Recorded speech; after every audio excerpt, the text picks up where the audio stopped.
Bismillahirrahmanirrahim. Assalamualaikum warahmatullahi wabarakatuh.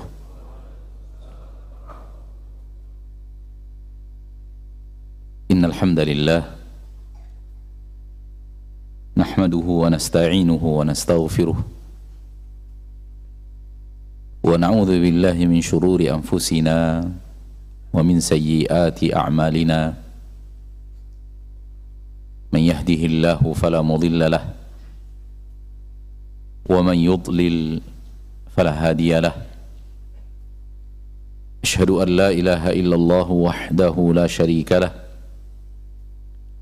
وأشهد أن محمدا عبده ورسوله صلى الله عليه وعلى آله وأصحابه ومن تبعهم بإحسان إلى يوم الدين وسلم تسليما كثيرا أما بعد.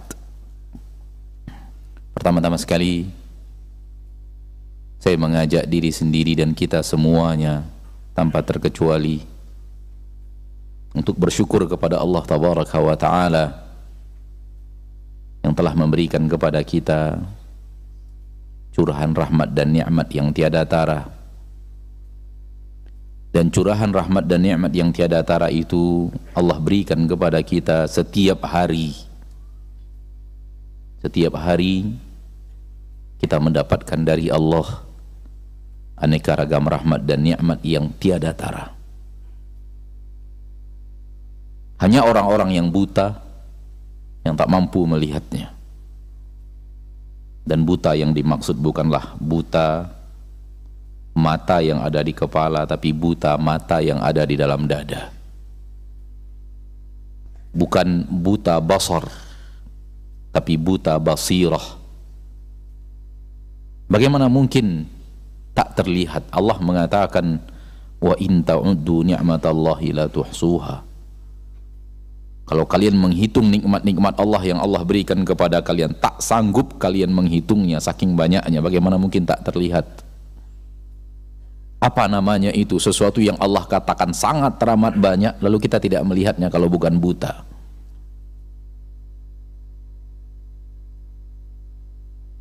Oleh karena itu pandangan ada dua. Pandangan mata yang ada di kepala, dan ini sama, berlaku sama Allah berikan kepada orang mukmin dan bukan mukmin.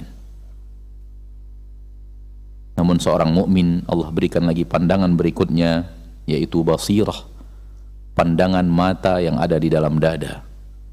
Dan itu tidak Allah berikan kecuali kepada orang-orang yang Allah cintai. Dan kepada orang-orang yang Allah murkai, Allah tutup itu. Di dalam Al-Quran surat Al-Hajj Allah berfirman, فَإِنَّهَا لَا تَعْمَلْ أَبْصَارِ walakin ta'mal qulubul lati fis sudur. Sesungguhnya bukan mata di kepala itu yang buta. Yang buta adalah apa-apa yang ada di dalam dada.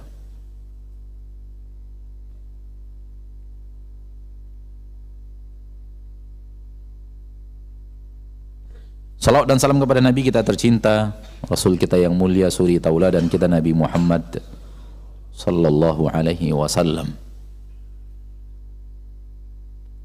Manusia sempurna yang telah mendapatkan seluruh kebaikan dan terhindar dari seluruh keburukan,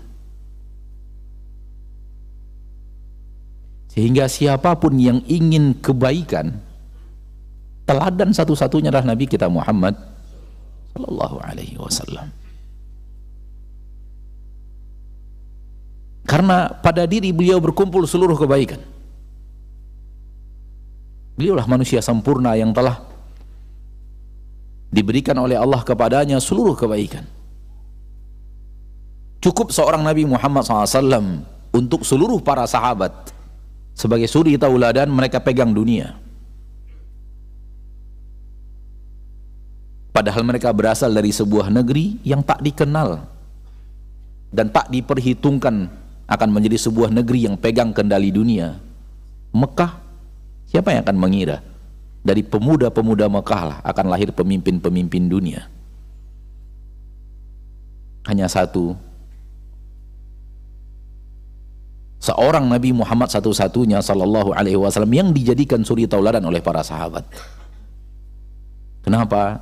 Karena agama yang dibawa oleh Allah, agama yang diajarkan Allah kepada Rasulnya dan dibawa oleh Rasulullah SAW adalah agama yang memiliki seluruh kebaikan. Sehingga ketika diamalkan, terkumpul pada orang yang mengamalkannya seluruh kebaikan. Hal yang sangat memalukan, seorang muslim beriman kepada Allah, beriman kepada Rasulullah, beriman kepada Al-Quran, salat 5 waktu, ketika mencari suatu kebaikan, mencari selain Rasul untuk ditiru darinya kebaikan tersebut. Ini hal yang sangat memalukan. Anda kemanakan Rasul Anda Muhammad sallallahu alaihi wasallam? Apakah orang yang Anda tiru itu, orang yang Anda pelajari sesuatu darinya lebih baik dari Rasul? Mustahil. Mustahil, 1000 kali mustahil, 1.000.000 kali mustahil. Maka mari jadikan Nabi Muhammad SAW suri tauladan dengan penuh keikhlasan, mengikuti dan mencontoh beliau, dan berusahalah meneladani beliau dari segala lini permasalahan hidup. Karena di zaman kita sekarang, kita sudah menyaksikan orang yang mengikuti Rasul tergantung pilihannya. Yang ini saya ikuti, yang ini tidak.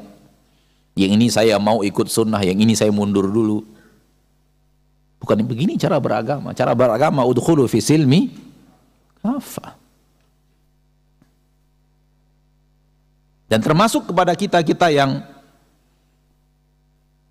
sudah mulai rajin duduk di majelis ta'lim, rajin membaca pelajaran-pelajaran agama dari buku-buku yang direkomendasi oleh para da'i dan para ulama tentunya. Terkadang sifat maju mundur ini masih kita miliki. Sifat pilih-pilih ikut itu masih kita miliki. Yang ini saya ikut, yang ini enggak. Dan ini ketahuilah bahwa ini bukan begini yang diinginkan Rasul kita tercinta sallallahu alaihi wasallam ketika mendidik umat untuk ikut kitabullah azza wa jal dan ikut beliau. Akan tetapi benar-benar menjadikan Rasulullah SAW teladan dalam segala permasalahan. Ma'asyiral muslimin, ma'asyiral muslimat, saudaraku, saudariku rahimani wa rahimakumullah. Pada kesempatan yang berbahagia ini kita dimintakan untuk berbicara tentang problematika rumah tangga. Bukan problematikanya, tapi bagaimana mengatasinya, bagaimana terlepas darinya, bagaimana. Adapun cerita tentang problematika rumah tangga tidak akan pernah selesai.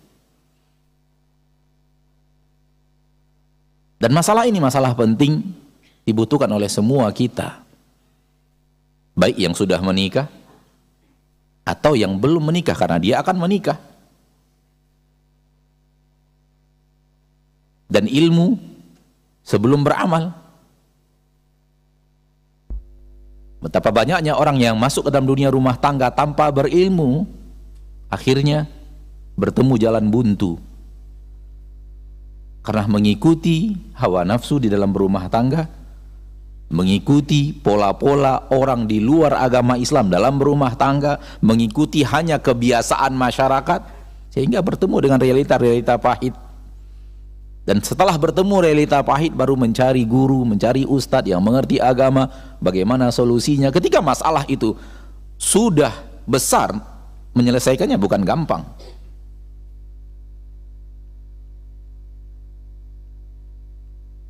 Ma'asyiral muslimin, ma'asyiral muslimat rahimani wa rahimakumullah. Siapapun di antara kita yang ingin menjadi manusia bahagia, hidup di permukaan bumi, dia wajib faham dan mengerti bahwa kunci kebahagiaan itu di rumah tangga.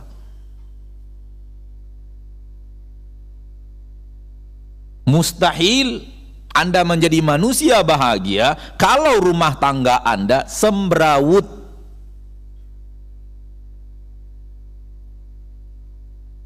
Rumah tangga tidak memberikan kebahagiaan, harta sebanyak apapun tak ada artinya, pangkat setinggi apapun tak akan mengantarkan manusia kepada kebahagiaan. Karena kunci kebahagiaan itu letaknya di rumah tangga.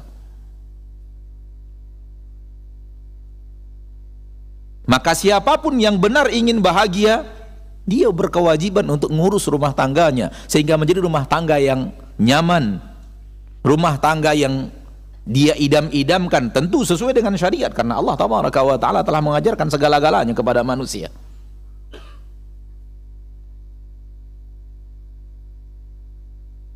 Terkhusus bagi kita yang sudah berumah tangga, mari kita lihat rumah tangga kita. Apakah rumah tangga saya ini telah mendatangkan kepada saya kenyamanan, ketenangan, ketentraman, kebahagiaan atau tidak? Ayat yang paling sering dibacakan orang ketika seseorang menikah, surat Ar-Rum ayat 21, ayat perjodohan. Kadang-kadang ditulis malah di di undangan. Dan kalau antum nanti buat surat undangan, jangan tulis ayat itu. Itu bahagian dari Islami yang bukan Islami, kayak Islami tapi nggak Islami. Kenapa ayat itu, undangan itu akan dicampakkan orang, diinjak oleh kaki, dimasukkan tong sampah, dan ayat-ayat Allah tidak berhak berada di sana. Buat saja undangan, buat gambar bunga, buat gambar rumah bahagia gitu. Tapi ayat Allah dimasukkan di dalam hal-hal tersebut. Wa min ayatihi an khalaqa lakum min anfusikum azwaja litaskunu ilaiha. Di antara tanda-tanda kebesaran Allah ketika Allah menciptakan untuk kalian dari jenis kalian sendiri pasangan-pasangan. Untuk lelaki diciptakan wanita, untuk wanita akan diciptakan laki-laki, pasangan dari jenis kalian sendiri. Tujuannya apa? Litaskunu ilaiha, agar kalian tenang dan tentram bersama pasangan itu. Lihat baik-baik di mana Allah letakkan ketenangan dan ketentraman. Jawabannya di pasangan, bukan di kedai kopi.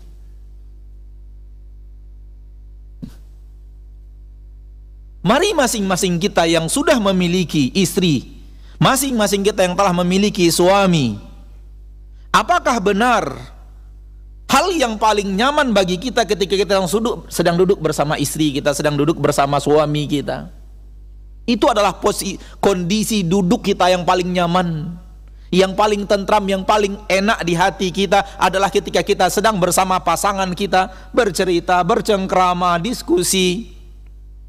Kalau iya, kita telah mengamalkan ayat ini. Karena Allah ketika menciptakan pasangan, litaskunu ilaiha, agar kalian tenang dan tentram di pasangan kalian itu.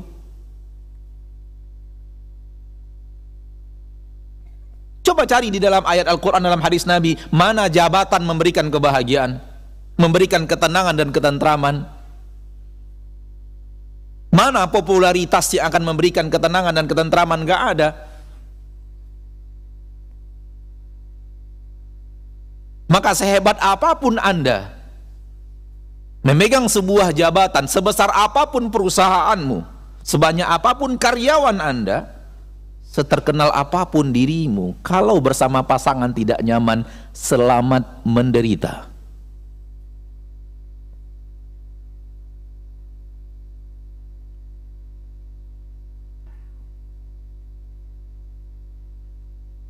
Di dalam hadis sahih dari Imam Bukhari, Rasulullah SAW ditanya tentang amalan yang memasukkan seorang ke dalam surga. Rasul menunjuk lisannya seraya berkata sallallahu alaihi wasallam, amsik alaika hadha, tahan lisanmu ini, wal yasa'ka baituk, dan hendaklah rumahmu lapang bagimu. Lapang tentunya bukan istana, bukan dilapangkan dari sisi luas rumah, karena kita tahu bagaimana rumah Rasul kita sallallahu alaihi wasallam, 3 kali 5 meter. Di situ ruang tamu, di situ kamar, di situ dapur dan semacamnya.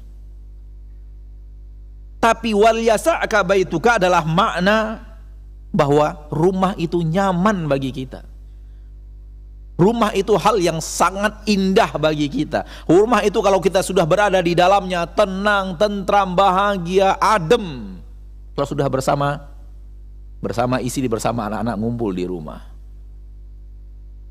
Maka mari masing-masing kita, ma'asyarul muslimin, ya, jujur kepada diri sendiri walau tidak perlu dijawab. Saya sebenarnya majelis yang paling saya sukai kalau berkumpul bersama seseorang yang mana? Kalau jawabannya belum bersama istri dan anak-anak, maka kita harus sadar bahwa kita belum menjadi manusia bahagia dan harus diperbaiki. Berarti ada masalah. Ada masalah dalam hubungan itu. Dan itu yang telah perlahan tapi pasti mengusir kita dari koridor kebahagiaan.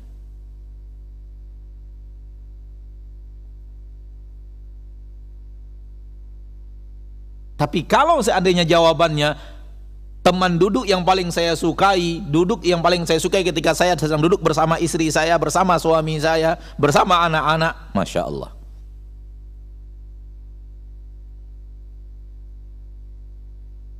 Berarti Anda sudah dekat dengan firman Allah Tabaraka wa Ta'ala, tinggal disaksikan lagi setelahnya lagi ngapain bersama itu. Kadang-kadang ada juga orang bahagia bersama, semu, duniawi. Bersama istri nyaman, nonton film. Bukan itu maksudnya. Baik.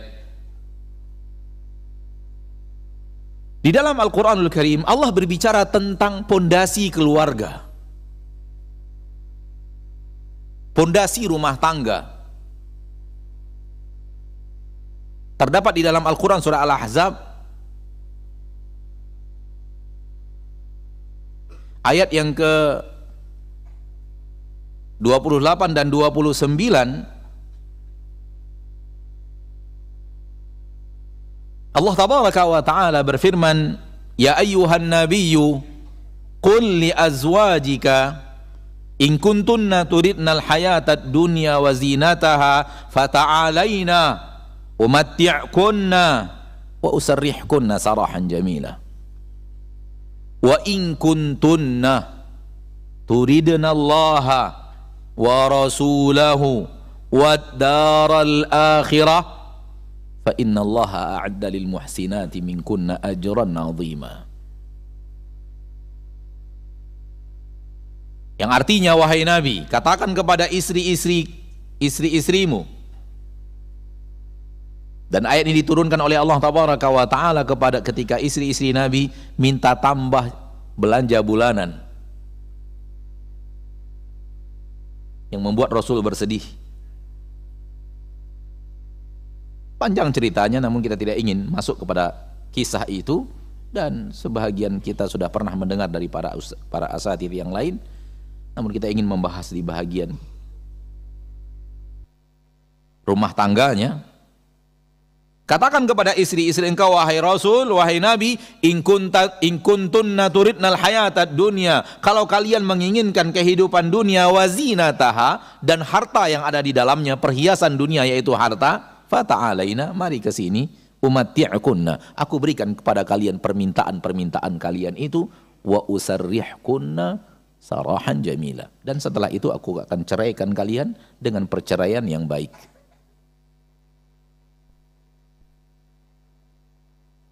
Berumah tangga, ingin harta, baik, saya serahkan harta itu, namun kita harus berakhir. Wa in kuntunna turidna Allaha wa rasulahu wad daral akhirah. Namun kalau kalian berumah tangga dengan diriku karena kalian inginkan Allah, inginkan Rasul, inginkan kampung akhirat, fa innallaha a'adda lil muhsinati minkunna ajran 'azima. Allah telah siapkan untuk kalian yang berbuat baik, Allah telah siapkan ganjaran yang sangat teramat besar. Lihat, kalau kalian berumah tangga denganku, inginkan kampung inginkan Allah, inginkan Rasulullah, risalah Islam, inginkan kampung akhirat, ini yang kita namakan pondasi rumah tangga. Kita membangun rumah tangga kita di atas pondasi apa? Karena terlalu banyak orang membangun rumah tangganya, pondasinya pondasi cinta. Saya cinta dia, saya nikahi dia karena saya cinta dia. Apa beda dirimu dengan si kafir dari Kanada? Dia juga berumah tangga atas dasar cinta. Apa yang bedakan diri seorang mukmin muslim, beriman kepada Allah, beriman kepada Rasulullah, beriman dengan Al-Quranul Karim? Apa yang bedakan dia dengan orang lain? Sekiranya rumah tangga itu atas dasar cinta, atas dasar tampang, kegantengan, kecantikan, harta, nama. Orang mukmin punya tujuan yang berbeda dengan tujuan orang-orang yang tidak beriman. Orang mukmin ada maksud dan tujuan setelah kehidupan dunia, dan tujuannya tidak berhenti dengan sesuatu yang ada di permukaan bumi, termasuk rumah tangga. Orang mukmin ingin rumah tangganya berakhir sampai ke surga.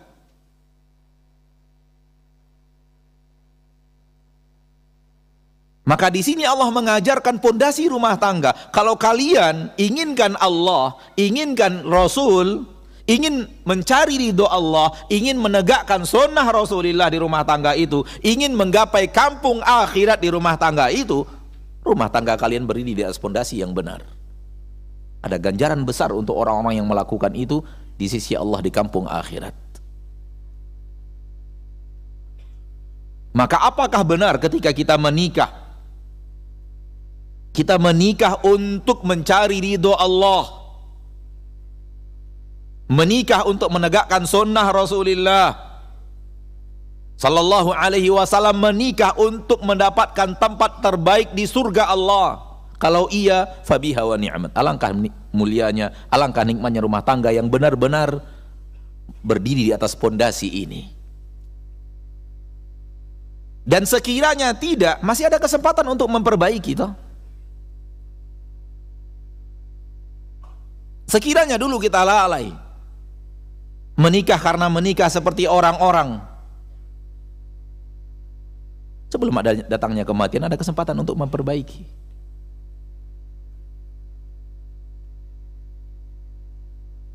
Di dalam agama Islam, ikhlas sangat dibutuhkan dalam setiap amalan. Wa ma umiru illa liya'budullaha mukhlishina lahuddin. Salah satu di antaranya di rumah tangga. Maka mencari ridho Allah di rumah tangga bahagian daripada ayat ini. Manusia tidak diperintahkan kecuali untuk beribadah kepada Allah, mengikhlaskan. Rumah tangga bahagian daripada ibadah, harus dijalani dengan penuh keikhlasan.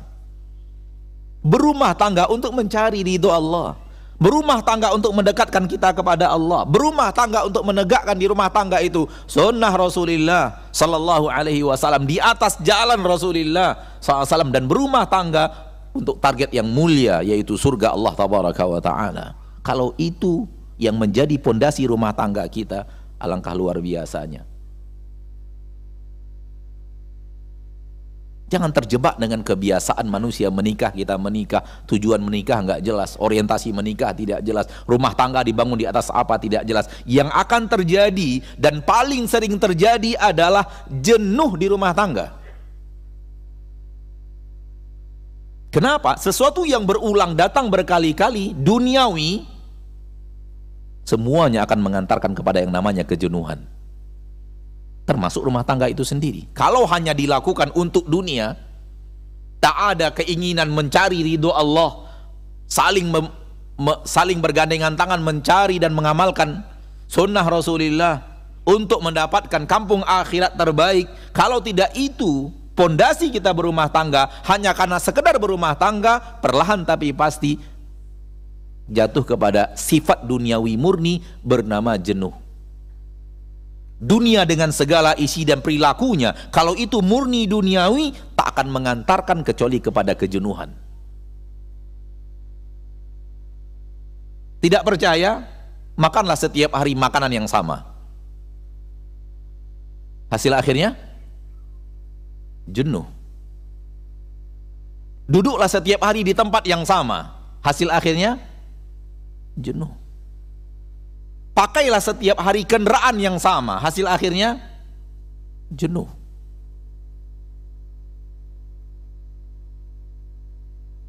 Maka sifat duniawi adalah kejenuhan. Hal yang sama kalau kita berumah tangga, alasannya sama dengan alasan orang-orang yang berumah tangga untuk alasan dunia, bukan untuk alasan ibadah dan ketaatan kepada Allah. Jenuh. Iya atau tidak? Hah? Iya atau tidak? Jujur aja. Jenuh. Kecuali untuk akhirat. Hal yang berhubungan dengan ketaatan kepada Allah awalnya berat, tapi lambat laun mendatangkan kenikmatan yang luar biasa, sehingga membuat kita ingin lagi, dan ingin lagi. Ini sifatnya akhirat. Sehingga rumah tangga kalau dibangun seperti ini, kita akan merasa tenang, hilang daripada kejenuhan itu. Seorang wanita yang tiap hari cuci piring, tiap hari nyapu rumah, tiap hari nyuci baju, kalau tidak dia lihat setiap piring, setiap gelas, setiap sendok yang dia cuci itu di dalamnya ada pahala, setiap baju yang dia cuci di dalamnya ada keridho Allah tabaraka wa taala, yakinlah bahwa cuci piring itu akan membawanya kepada kejenuhan. Kenapa? Cuci piringnya karena duniawi saja, tak ada ukhrawinya, tak ada niat mencari akhiratnya, tak ada niat ingin mendekatkan diri kepada Allah. Padahal dalam setiap gelas yang dia cuci ada ridho Allah di situ. Ada hal yang mendekatkan dia kepada Allah di sana. Ada jalan ke surga di setiap gelas dan sendok yang dia cuci. Iya atau tidak? Kalau itu yang dia cari, yang namanya cuci piring menjadi sebuah kenikmatan.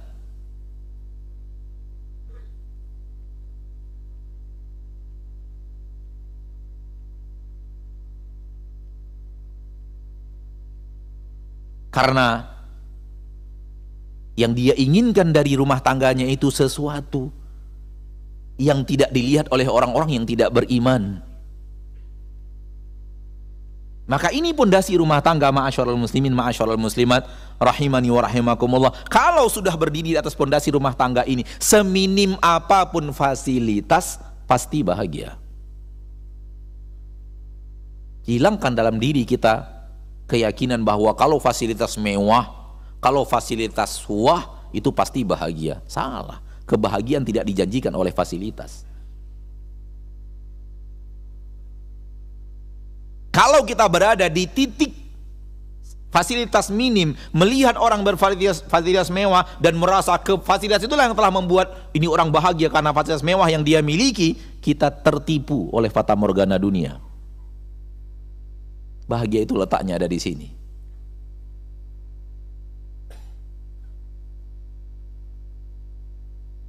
Ketenangan, kenyamanan, ketentraman itu letaknya di sini. Dan Rasul menjadi manusia yang terdepan memilikinya di fasilitas yang serba minim.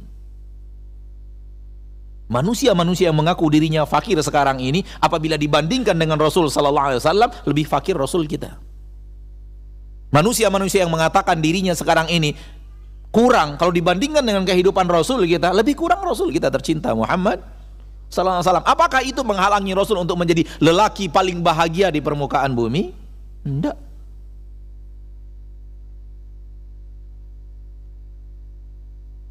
Banyak orang yang tidak tahu dan tidak mengerti dan tidak faham hadis Nabi sallallahu alaihi wasallam, khairukum li ahlihi, sebaik-baik kalian adalah yang terbaik kepada keluarganya, kepada istri dan anak-anaknya. Hadis ini adalah hadis yang menerangkan siapa lelaki terbahagia di permukaan bumi. Bukan hanya sekedar perintah untuk berbuat baik kepada istri dan anak-anak, enggak. Karena kita katakan tadi, kunci kebahagiaan ada di mana? Di rumah tangga. Ketika seorang lelaki telah menjadi lelaki terbaik kepada keluarganya, rumah tangganya bahagia. Kalau rumah tangganya bahagia, dia akan menjadi lelaki bahagia. Maka sabda Rasul kita tercinta SAW yang diriwayatkan oleh Imam Ibnu Hibban ini, lelaki yang terbaik dari kalian adalah yang terbaik kepada keluarganya, adalah hadis yang mengajarkan kita cara untuk menjadi manusia paling bahagia. Dan semua kita punya kesempatan untuk itu.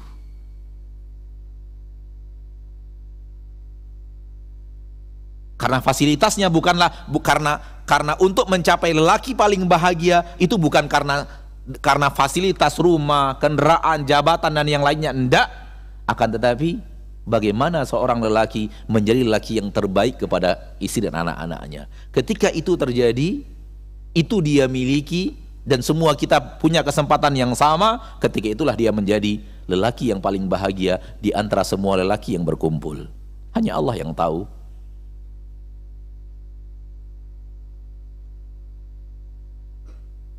Namun kewajiban kita sebagai seorang muslim mengerti akan ilmunya, kemudian bersemangat mengamalkannya.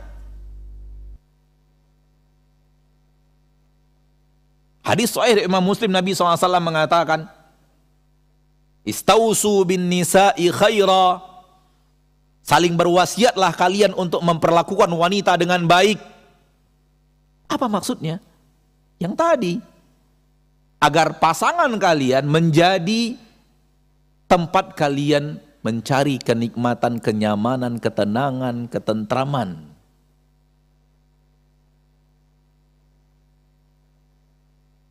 Allah menyuruh kita untuk berakhlak mulia. Ketika Allah menyuruh kita berakhlak mulia, yang terdepan, yang paling utama untuk kita berakhlak mulia kepadanya adalah orang yang paling dekat hubungannya dengan kita.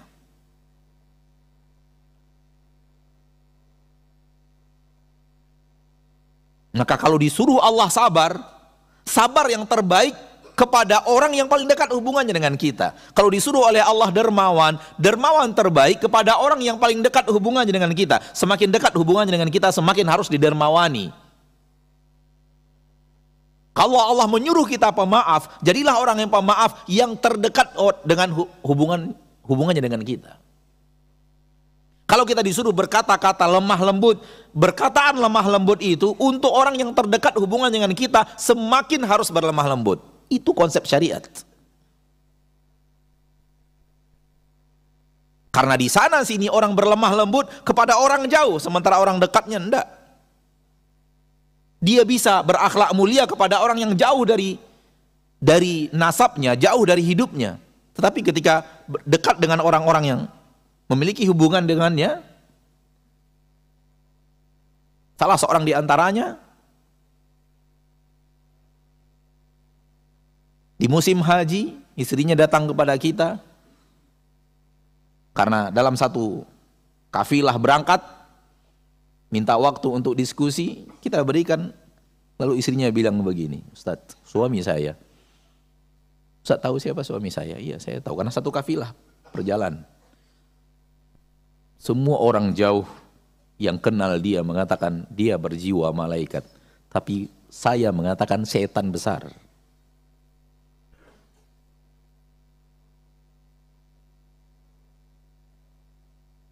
Dan para ulama telah mengingatkan, hati-hati dengan akhlak mulia kepada orang jauh, orang dekat kita tidak mengatakan kita memiliki akhlak mulia. Siapa lelaki berakhlak mulia? Kalau istrinya yang mengakui dia berakhlak mulia. Siapa wanita yang berakhlak mulia? Kalau suaminya mengakui bahwa dia berakhlak mulia. Berarti dia benar-benar berakhlak mulia. Maka ketika Allah memerintahkan kita untuk berlemah lembut, ketika Allah perintahkan kita untuk bersabar, ketika Allah perintahkan kita untuk menjadi manusia pemaaf, jangan berpikir pertama kali orang jauh. Yang pertama kali itu istri, anak-anak, orang tua, saudara, paman dan bibi, sepupu dan terus makin lama makin jauh orang-orang yang begini. Seperti itu pengamalan syariat.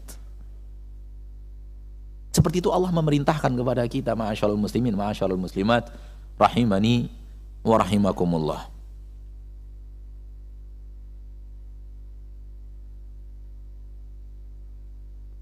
Jadi kepada kita yang sudah berumah tangga, mari introspeksi rumah tangga kita dengan ayat yang tadi kita bacakan. Apakah benar rumah tangga kita bangun di atas itu? Di atas keinginan untuk mendekatkan diri kepada Allah sedekat-dekatnya. Oleh karena itu ada hadis Sahih, Nabi SAW mengatakan, semoga Allah merahmati seorang suami yang dia bangun di malam hari, lalu dia sholat, kemudian dia bangunkan istrinya. Ketika istrinya bermalas-malasan, lalu dia percikkan air di wajah istrinya.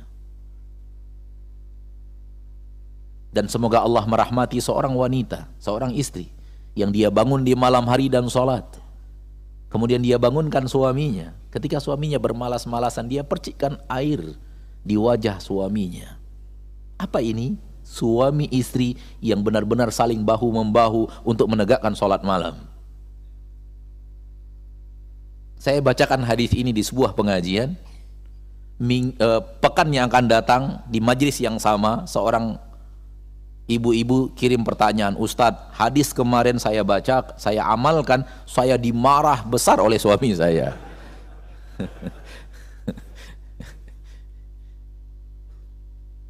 Dia bangunkan suaminya untuk sholat malam, suaminya malas-malasan, dipercikkan air. Saya bukannya dapat rahmat, tapi disemprot oleh suami. Ini untuk apa? Untuk lelaki dan istri, istri dan suami yang sudah rajin saling membangunkan sholat malam, saling mengingatkan sholat malam. Suaminya bangun duluan, kemudian bangunkan istrinya, istrinya bangun duluan lalu bangunkan suaminya. Sudah tertanam kebiasaan sholat malam. Namun yang namanya manusia kadang-kadang ada, masih ngantuk, ntar lagi, masih ngantuk. Begitu air datang, kantuknya hilang, sholat udah. Yang menghalangi manusia sholat malam apa? Kantuk itu. Kadang-kadang karena tidurnya juga terlambat, ngantuk, akhirnya malas-malas sama suami, dia ambilkan air, dipercik, hilang kantuknya. Kalau hilang kantuk, ya sholat. Oleh karena itu ketika istri atau suaminya menghilangkan kantuk dari dia yang menjadi penghalang dia sholat malam, dia berterima kasih kepada istrinya. Namun suami yang memang sudah 12 tahun gak sholat malam diperciki air, masalah.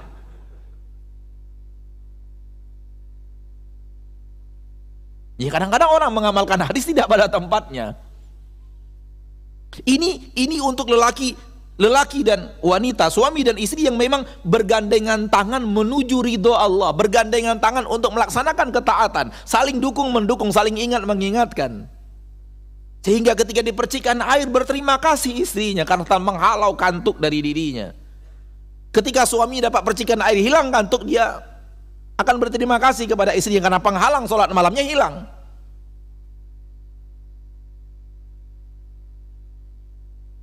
Dan lihat bagaimana Rasulullah SAW mendoakan rahmat untuk mereka. Kenapa? Rumah tangga untuk mencari ridho Allah.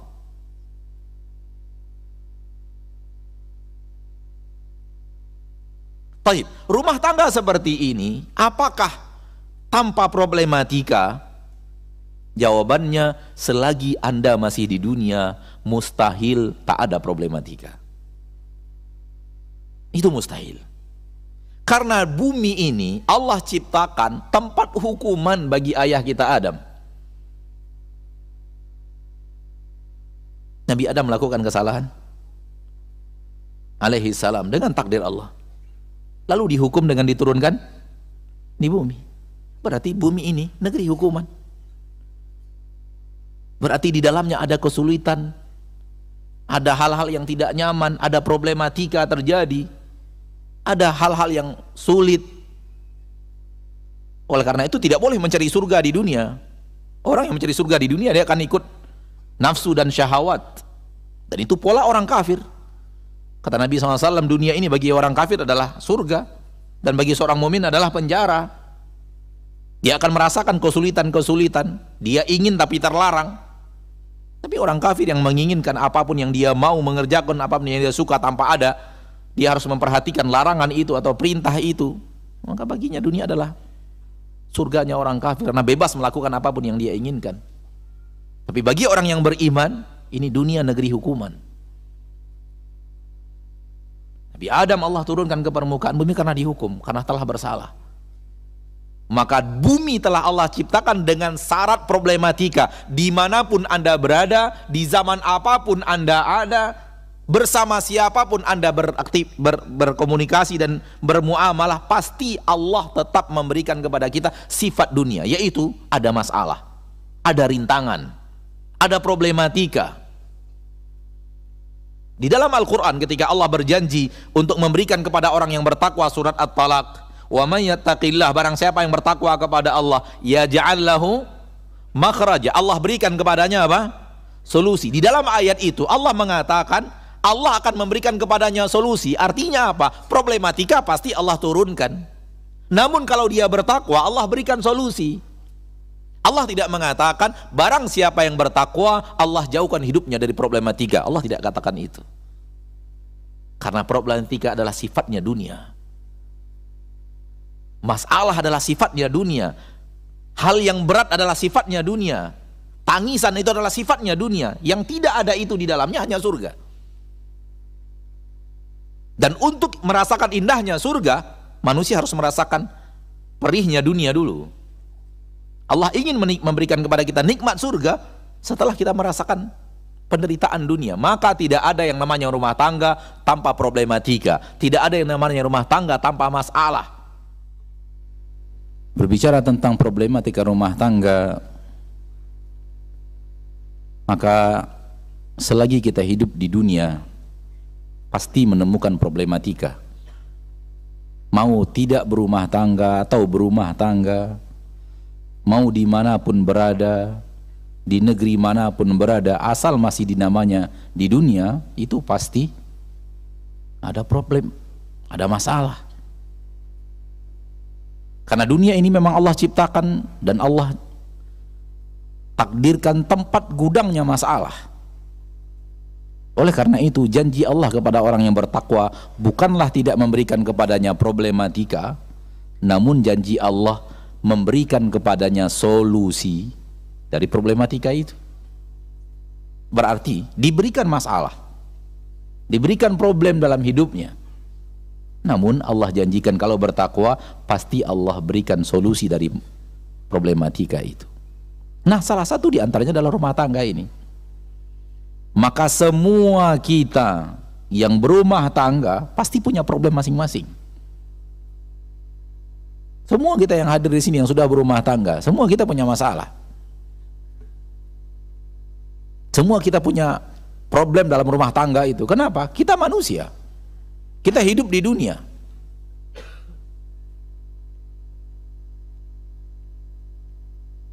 Oleh karena itu, kepada Anda saudaraku saudariku yang belum menikah, jangan pernah menghayal punya rumah tangga tidak ada masalah.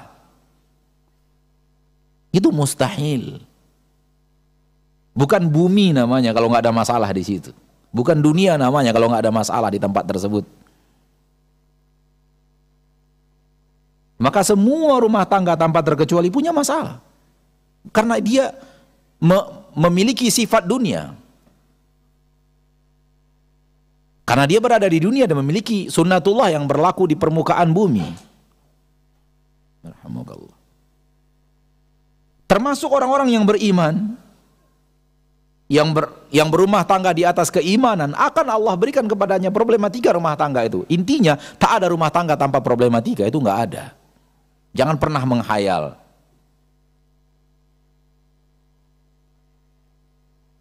Maka siap-siap dengan problematika itu. Di antara cara mengatasi rumah tangga adalah jiwa yang sudah siap menghadapi problematika.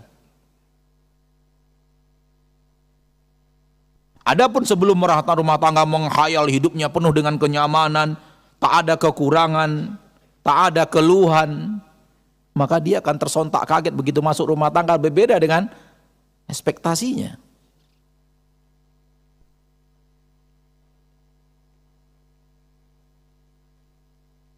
Di dalam Al-Quran surah Al-Baqarah, persis setelah Allah berbicara tentang masalah puasa, Allah mengatakan uhilla lakum lailatas siyami rafathu ila nisaikum hunna libasul lakum wa antum libasul lahun. Istri-istri kalian itu adalah pakaian untuk kalian dan kalian adalah pakaian untuk mereka. Apa makna pakaian? Pakaian ini pasti maknanya bukan pakaian yang ini, tapi pakaian yang lain.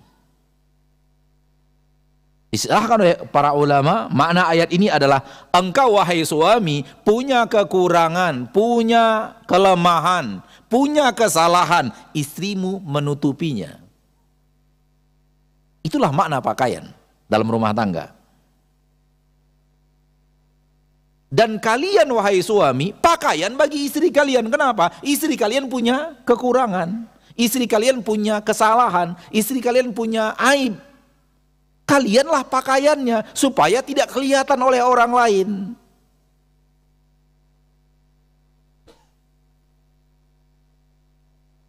Kita menikahi manusia dan manusia itu punya kelebihan dan punya kekurangan. Maka ketika kita berumah tangga pasti mendapatkan kelebihan-kelebihan dari pasangan kita dan mendapatkan sekaligus mendapatkan apa? Kekurangan-kekurangannya. Nah, untuk kekurangan itu perintah Allah, kamu dijadikan suami untuk nutupi. Kalian dijadikan istri untuk nutupi supaya orang lain tak tahu. Bukan curhatin kekurangan istri kepada orang lain. Begitu sebaliknya. Ini sifat yang sangat tidak baik dalam dunia rumah tangga. Anda jadikan suami untuk pakaian istrimu supaya kesalahan istrimu, kekurangan istrimu, kesalahan yang dia lakukan tidak nyebar ke orang lain, nggak ada orang yang tahu. Karena sehebat apapun menjadi orang yang bertakwa, adakah manusia tanpa salah dan tanpa dosa? Nggak ada. Kecuali Nabi kita tercinta Muhammad Sallallahu Alaihi Wasallam, manusia sempurna yang Allah berikan kepadanya seluruh kebaikan. Siapapun kita di zaman kita sekarang ini, walau orang yang kita tidak tahu kesalahannya, setelah sekian tahun kita bergaul dengannya, tak tahu kita kekurangannya, bukan tidak punya kesalahan. Ada kesalahannya, istrinya pasti tahu.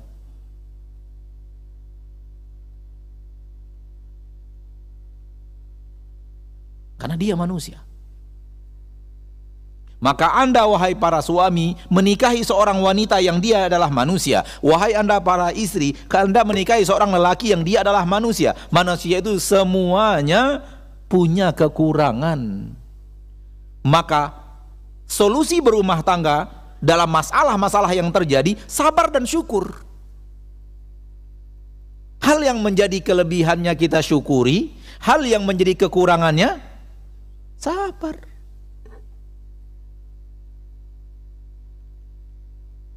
Maka ketika kita akan melangkah ke rumah tangga atau yang sudah berada di rumah tangga, syukur dan sabar ini adalah hal yang akan menjadi penawar problematika rumah tangga. Dan dia tidak hanya berhubungan dengan masalah-masalah yang datang kepada kita dari Allah, hubungan rumah tangga itu pun butuh sabar dan butuh syukur.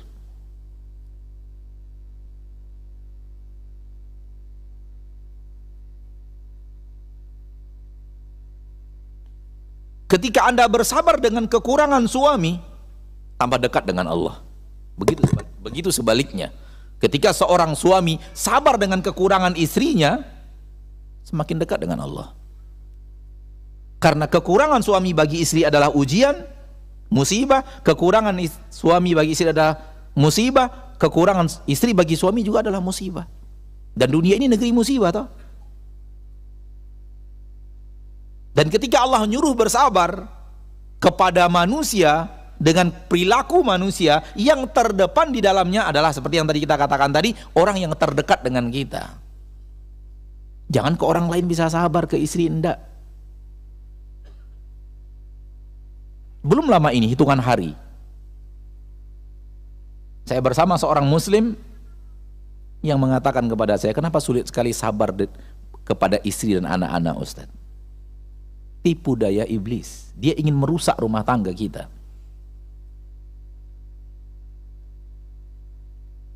Di dalam hadis yang sahih, iblis mengumpulkan bala tentaranya, suruh buat laporan. Kamu ngapain aja? Apa yang telah kamu lakukan?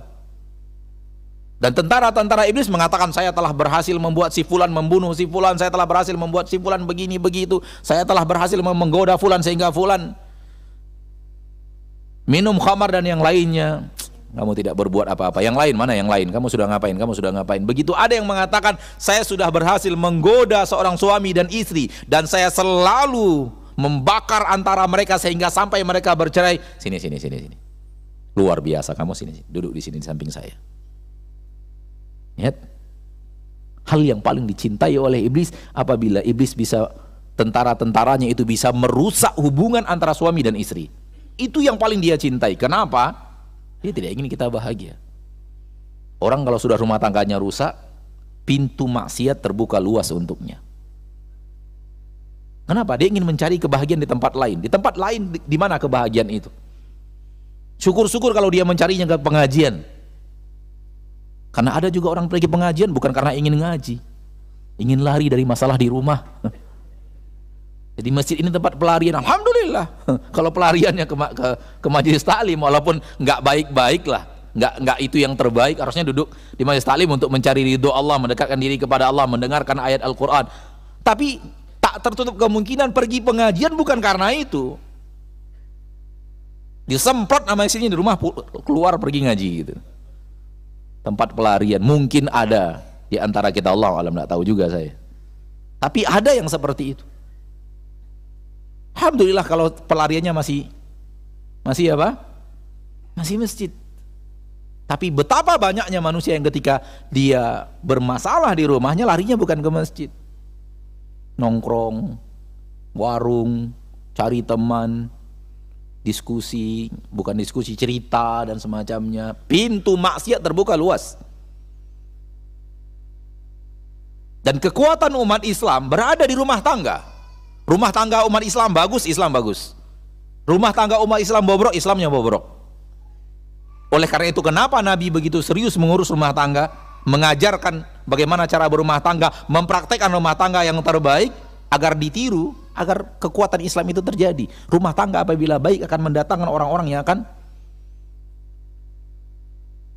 berbuat terbaik untuk negerinya, untuk masyarakatnya, untuk agamanya terutama, untuk bangsanya, untuk negaranya. Tidak akan lahir pahlawan-pahlawan hebat kecuali dari ayah dan ibu yang mendidiknya dengan baik.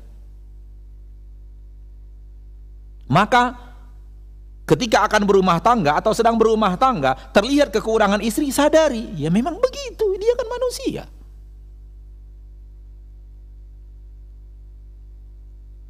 Karena kalau tidak begitu, walaupun kesalahan kecil kita akan besar-besarkan.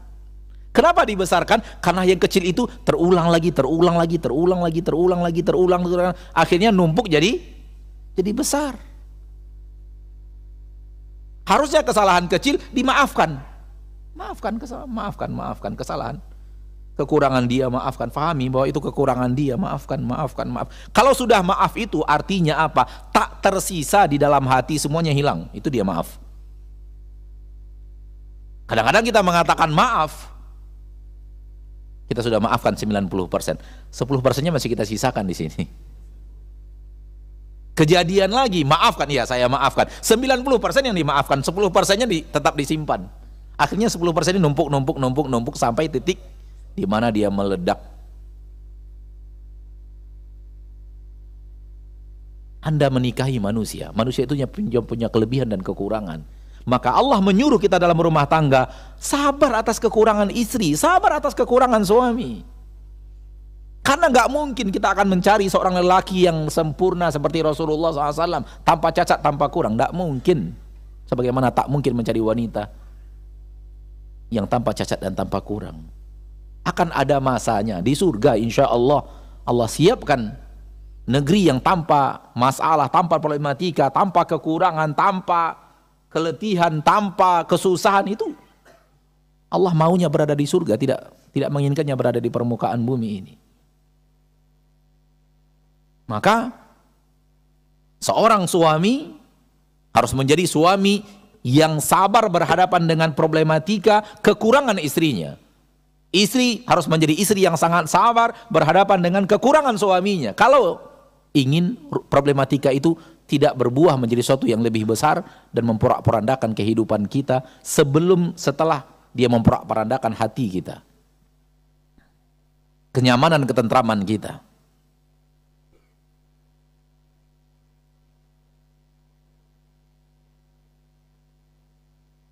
Maka terutama bagi Anda saudaraku, saudariku yang belum menikah, ketika akan menikah siap-siap.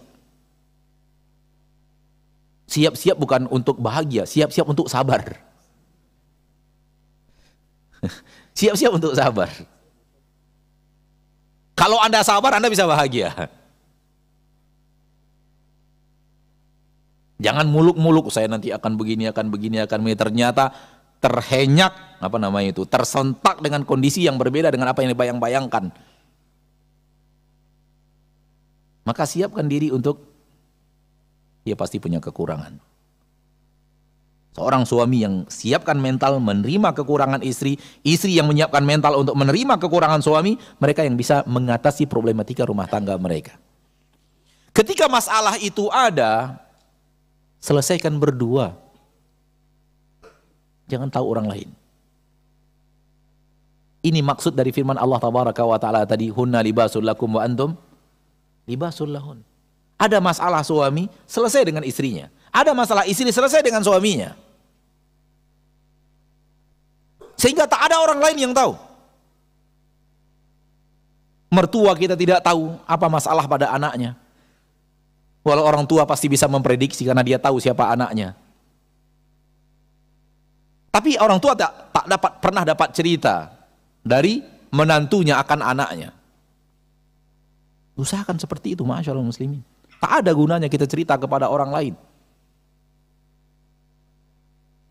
Sekiranya kita bisa menyelesaikannya berdua.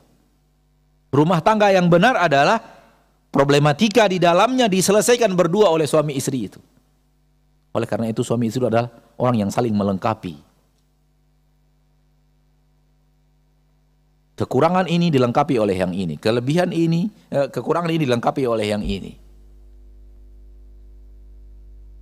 Dan ketika Allah Tabaraka wa Ta'ala memerintahkan untuk berbuat kepada istri, justru yang berbuat baik itu di saat-saat butuh sabar itu. Kalau memang Anda sayang kepada istri Anda, sayang itu diuji di saat dia sedang mempertontonkan kekurangannya. Di saat dia sedang berada di kekurangannya itulah bukti cinta dan bukti sayang itu. Kalau dia sedang berada di kelebihannya, yang namanya kita dapat nikmat. Justru sayang kepada istri, sayang kepada suami itu akan dibuktikan di saat suami sedang berada pada posisi kekurangannya itu. Di saat istri sedang melakukan kekurangan dan kekurangan dia sebagai manusia itu. Masing-masing kita punya. Ya masing-masing kita bayangkan aja istrinya apa kekurangannya kita tahu, pasti tahu itu kekurangannya. Di saat dia melakukan kekurangannya itu, pada saat itulah justru cinta itu dibutuhkan. Sayang itu dibutuhkan.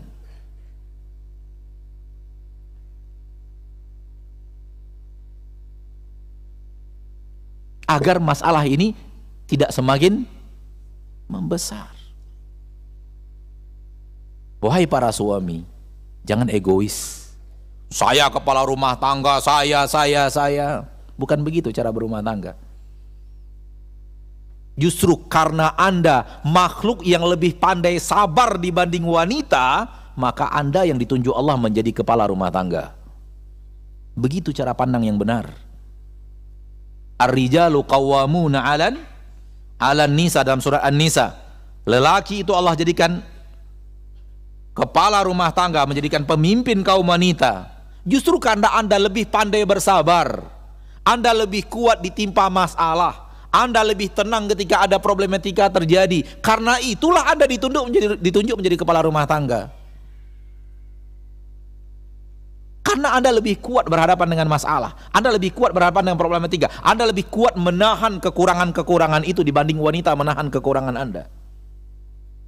Oleh karena itu dipilih oleh Allah Anda yang menjadi kepala rumah tangganya. Maka jangan egois.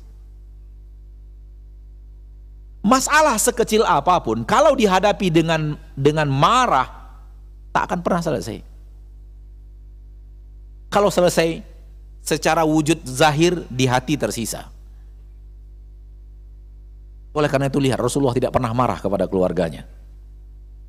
Anas bin Malik mengatakan 10 tahun saya di rumah tangga Rasulullah SAW, tak pernah sekalipun Rasul marah kepada keluarganya. Sekalipun tidak pernah, 10 tahun lamanya. Itu pun karena setelah 10 tahun di rumah tangga Rasul sebagai pembantu, Rasul meninggal. Makanya Anas bin Malik hanya berkata berapa? 10 tahun. Bukan setelah 10 tahun ada, enggak, Rasul meninggal. Sekiranya Rasul hidup lebih panjang, maka Anas bin Malik akan menyaksikan hal yang sama, radhiyallahu anhu wa arda. Lihat rumah tangga 10 tahun tanpa seorang suami marah. Sedih, iya, Rasul pernah sedih. Problematika ada difitnah, tapi selesai tanpa marah. Selesai dengan akhlakul karimah, selesai dengan kesabaran seorang Rasul berhadapan dengan masalah yang mendera keluarga beliau sallallahu alaihi wasallam. Kalau tidak dari kita, masalah dari orang lain masuk. Sunnatullah. Kita di dunia, kita berada di bumi. Maka dari sekarang, ma'asyiral muslimin, bagi yang masih egois, terutama laki-laki, Allah ingin melihat sabar kita ketika ditunjuk menjadi pemimpin. Bukankah Allah tabaraka wa ta'ala menjadikan kita pemimpin dan akan dimintai pertanggungjawaban akan apa yang kita pimpin itu?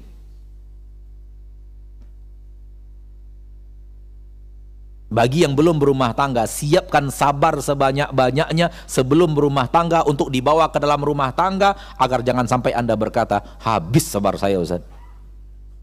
Itu kurang banyak itu bawanya berarti.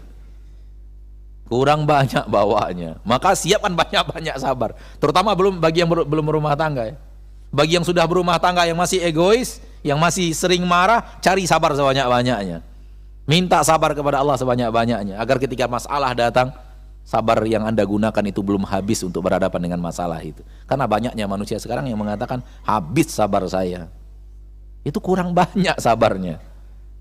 Maka perbanyak sabarnya. Stok sabar diperbanyak.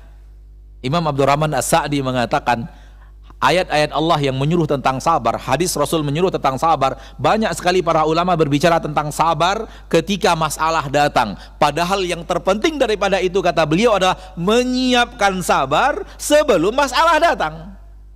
Ini yang saya dapatkan dari Syekh Abdurrahman As-Sa'di dalam salah satu kitab beliau. Yang terpenting daripada sabar itu bukanlah sabar di saat masalah tiba, di saat musibah datang. Yang lebih penting daripada itu, kata beliau, menyiapkan sifat sabar sebelum masalah itu terjadi. Maka didik terus diri untuk sabar terhadap apa yang Allah takdirkan, termasuk takdir Anda mendapatkan wanita itu. Itu takdir Allah. Pasti ada sabar yang harus diinginkan Allah untuk Anda lakukan, pasti. Pasti, nggak ada tidaknya. Kalau antum mendengarkan seorang ustadz bicara tentang rumah tangga begini, jangan bayangkan rumah tangga ustadz itu pasti begitu. Enggak. Kita sama-sama berjuang ke arah itu.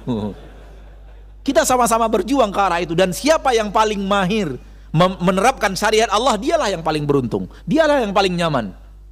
Saya ingin mengalahkan antum, antum ingin mengalahkan saya. Di sini letaknya berpacu dalam ketakwaan, berpacu dalam kebaikan. Boleh jadi saya yang terbaik, boleh jadi antum yang terbaik mengalahkan saya.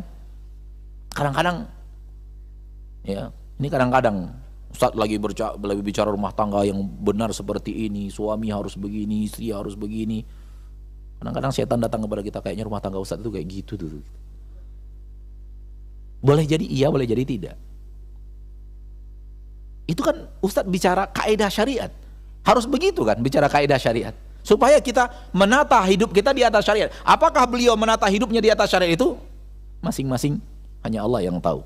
Namun kewajibannya iya.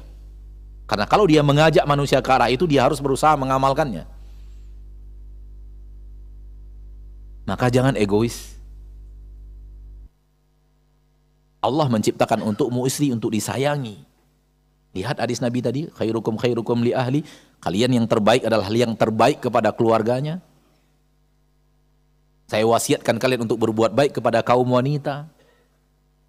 Di dalam Sahih Muslim, dalam sebuah perjalanan bersama Rasul, dan ada para wanita di atas, ummahatul mukminin di atas unta, yang memegang tali unta itu bernama Anjasyah radhiyallahu taala anhu wa ardahu, dan beliau yahdu, melakukan hida, kalimat-kalimat saya pun tidak tahu seperti apa hida itu.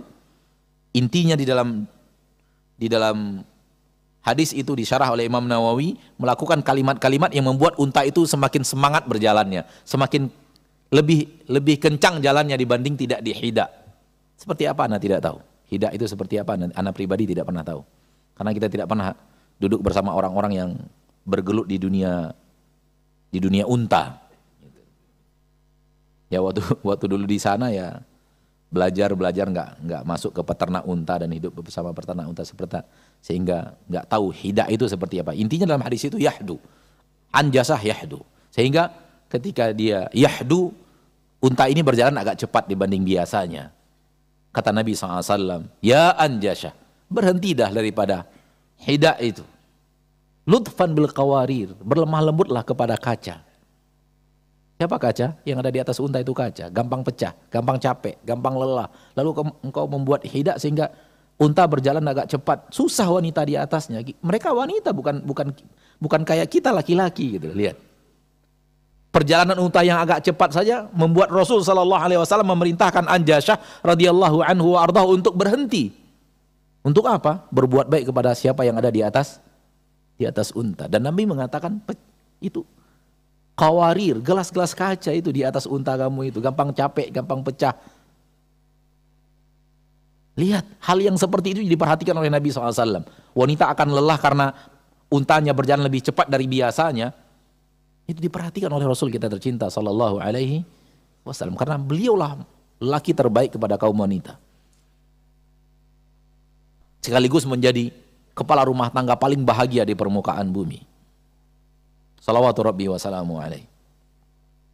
Maka ketika ada problematika di rumah tangga itu, jadikan diri kita pakaian untuk istri kita, jadikan Anda wahai istri pakaian untuk suamimu, sehingga tidak ada yang tahu, seluruh masalah tertutup.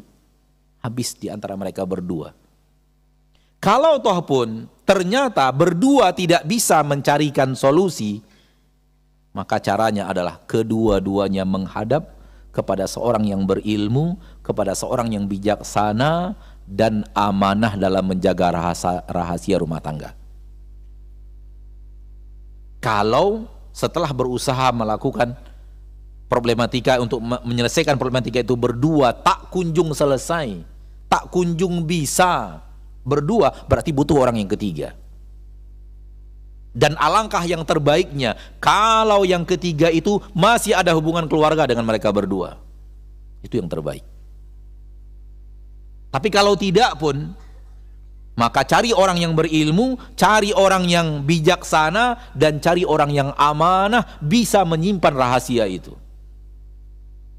Di dalam agama kita juga disuruh minta nasihat kepada orang lain. Tapi itu setelah tak mampu menyelesaikan berdua. Udah berusaha tapi masalah itu tak kunjung selesai. Sepertinya dua manusia ini, suami dan istri ini tak sanggup untuk menyelesaikan masalah. Mereka sudah berusaha, baru kemudian menghadap kepada orang ketiga yang akan dicurahkan kepadanya problematika dan minta kepada orang tersebut dengan ilmu yang telah kita tahu bahwa dia memilikinya, kearifannya dalam menyelesaikan permasalahan, minta kepadanya apa solusi untuk kami berdua. Saya sebagai suami harus bagaimana menyelesaikan masalah ini, saya sebagai istri harus bagaimana menyelesaikan masalah ini. Bukan curhat. Bukan curhat. Kadang-kadang kan kita curhatnya dengan cara yang kelas gitu. Buat status, alangkah pahitnya dunia ini. Wah. Orang tahu ada apa ini. Atau di statusnya apa, emotion orang yang lagi nangis dibuat 70 buah gitu. Ngapain? Emang dengan cara seperti itu masalah selesai? Atau engkau semakin mengatakan kepada orang lain bahwa saya sedang ditimpa oleh masalah besar? Apa gunanya coba? Kalau ingin mengadu kepada Allah. Allah mencintai orang yang datang kepadanya mengeluh, merintih, minta pertolongan Allah Taala.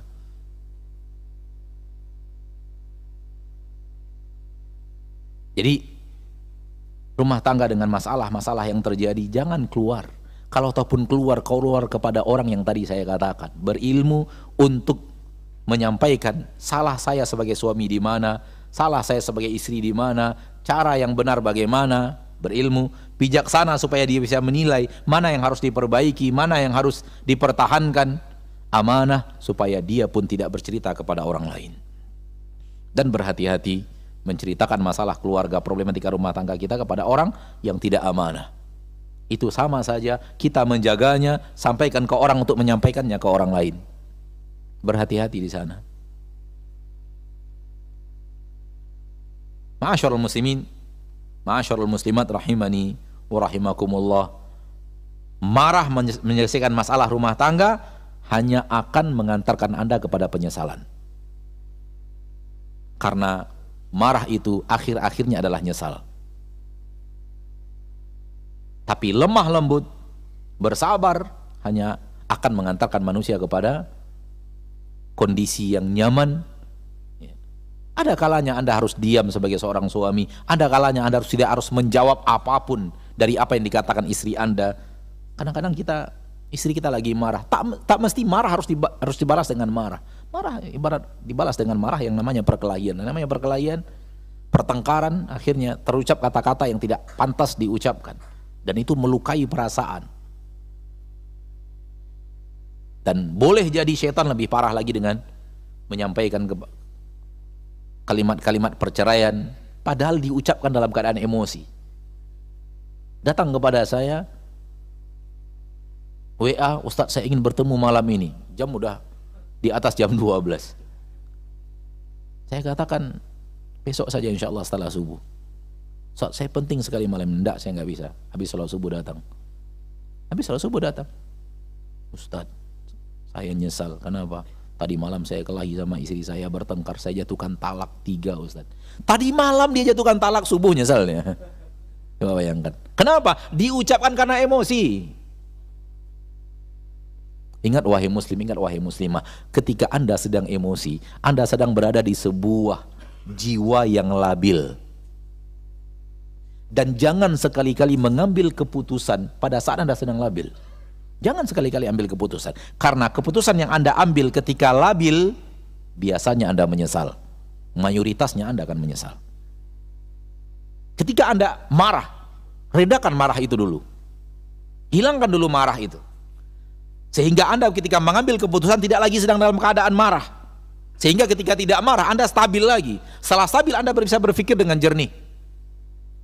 Banyak sekali orang yang melontarkan kalimat cerai ketika emosi, kalimat talak ketika emosi.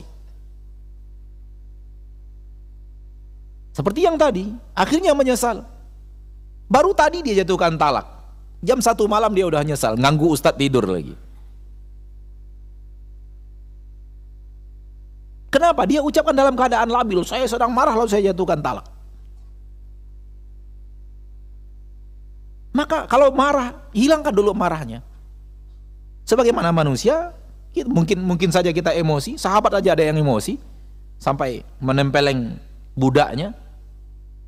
Saya marah sebagaimana marahnya manusia ya Rasulullah. Saya manusia, kata sahabat Nabi SAW mengadu kepada Rasulullah SAW, sehingga saya marah dan saya tempeleng budak wanita saya itu. Sahabat saja tersulut emosinya. Ketika Anda emosi, jangan ambil keputusan. Suatu hari Rasul pergi ke rumahnya Ali bin Abi Thalib, mencari Ali bin Abi Thalib radhiyallahu taala anhu wa ardhah.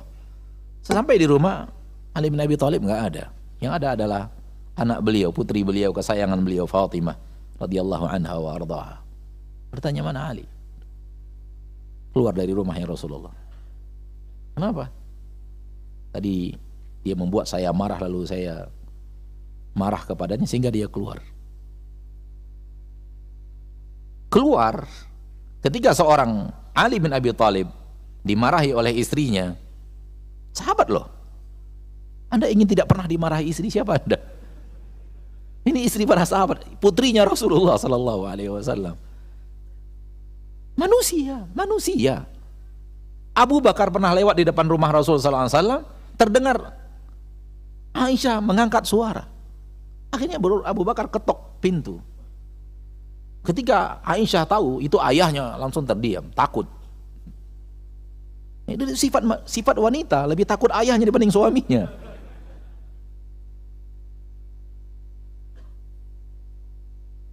Dan dimarahi oleh Abu Bakar. Kamu mengangkat suaramu kepada Rasulullah SAW. Dan Rasulullah SAW, Rasul, mengerti ini sifat wanita sebagai seorang istri, bukan sifat seorang umat kepada Rasulnya. Faham? Problematika apa? Sesuatu yang terjadi.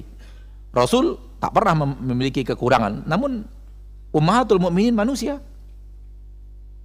Tidak mendapatkan maksum, jaminan dijaga oleh Allah dari seluruh kekurangan. Ya tapi tentunya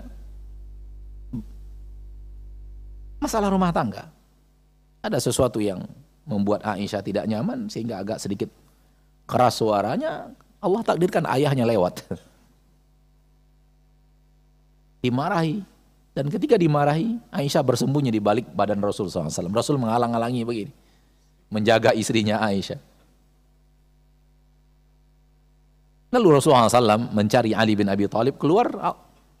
Allah takdirkan bertemu Ali bin Abi Thalib ke masjid. Ada apa ini? Istri membuat kita marah. Jangan keluarkan marah itu. Keluar dulu, cari udara segar di masjid, baca Al-Quran, dengarkan ceramah Ustadz, ya, buka alat yang sudah Allah mudahkan, cari ceramah-ceramah berhubungan dengan pahala sabar, pahala berhadapan dengan istri yang sering ngeyel, dan semacamnya, bagaimana menjadi suami yang baik. Dan dengar, untuk apa? Sebenarnya intinya adalah menenangkan jiwa agar hilang dulu labil itu. Ketika seorang labil, posisi marah, emosi, posisi sedih, posisi gembira berlebihan, posisi khawatir, takut berlebihan, itu posisi-posisi di mana manusia labil. Jangan ambil keputusan saat labil itu. Anda akan menyesal dengan keputusan itu. Stabilkan dulu, hilangkan labil itu, baru ambil keputusan. Baru berbicara. Ini kadang-kadang, saya kepala rumah tangga, saya begini, kamu harus ikut. Rasulullah SAW kalau menyuruh wanita untuk sujud, dia akan menyuruh wanita sujud kepada suaminya. Sayalah suami itu. Tidak begitu. Rasul saya tidak mengatakan, saya Rasulullah, saya suami terbaik, kamu harus. Enggak begitu. Rasul memahami psikologis wanita. Salawatu Rabbi wa salamuhu alaihi.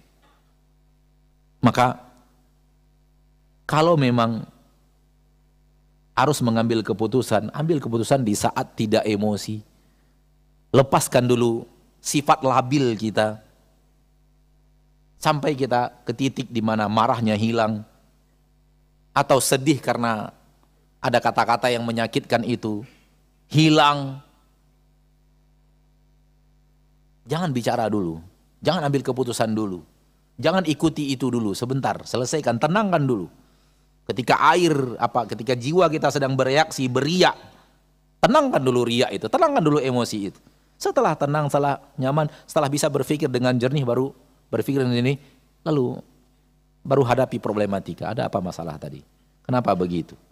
Apa yang saya lakukan? Apa yang salah? Apa yang keliru?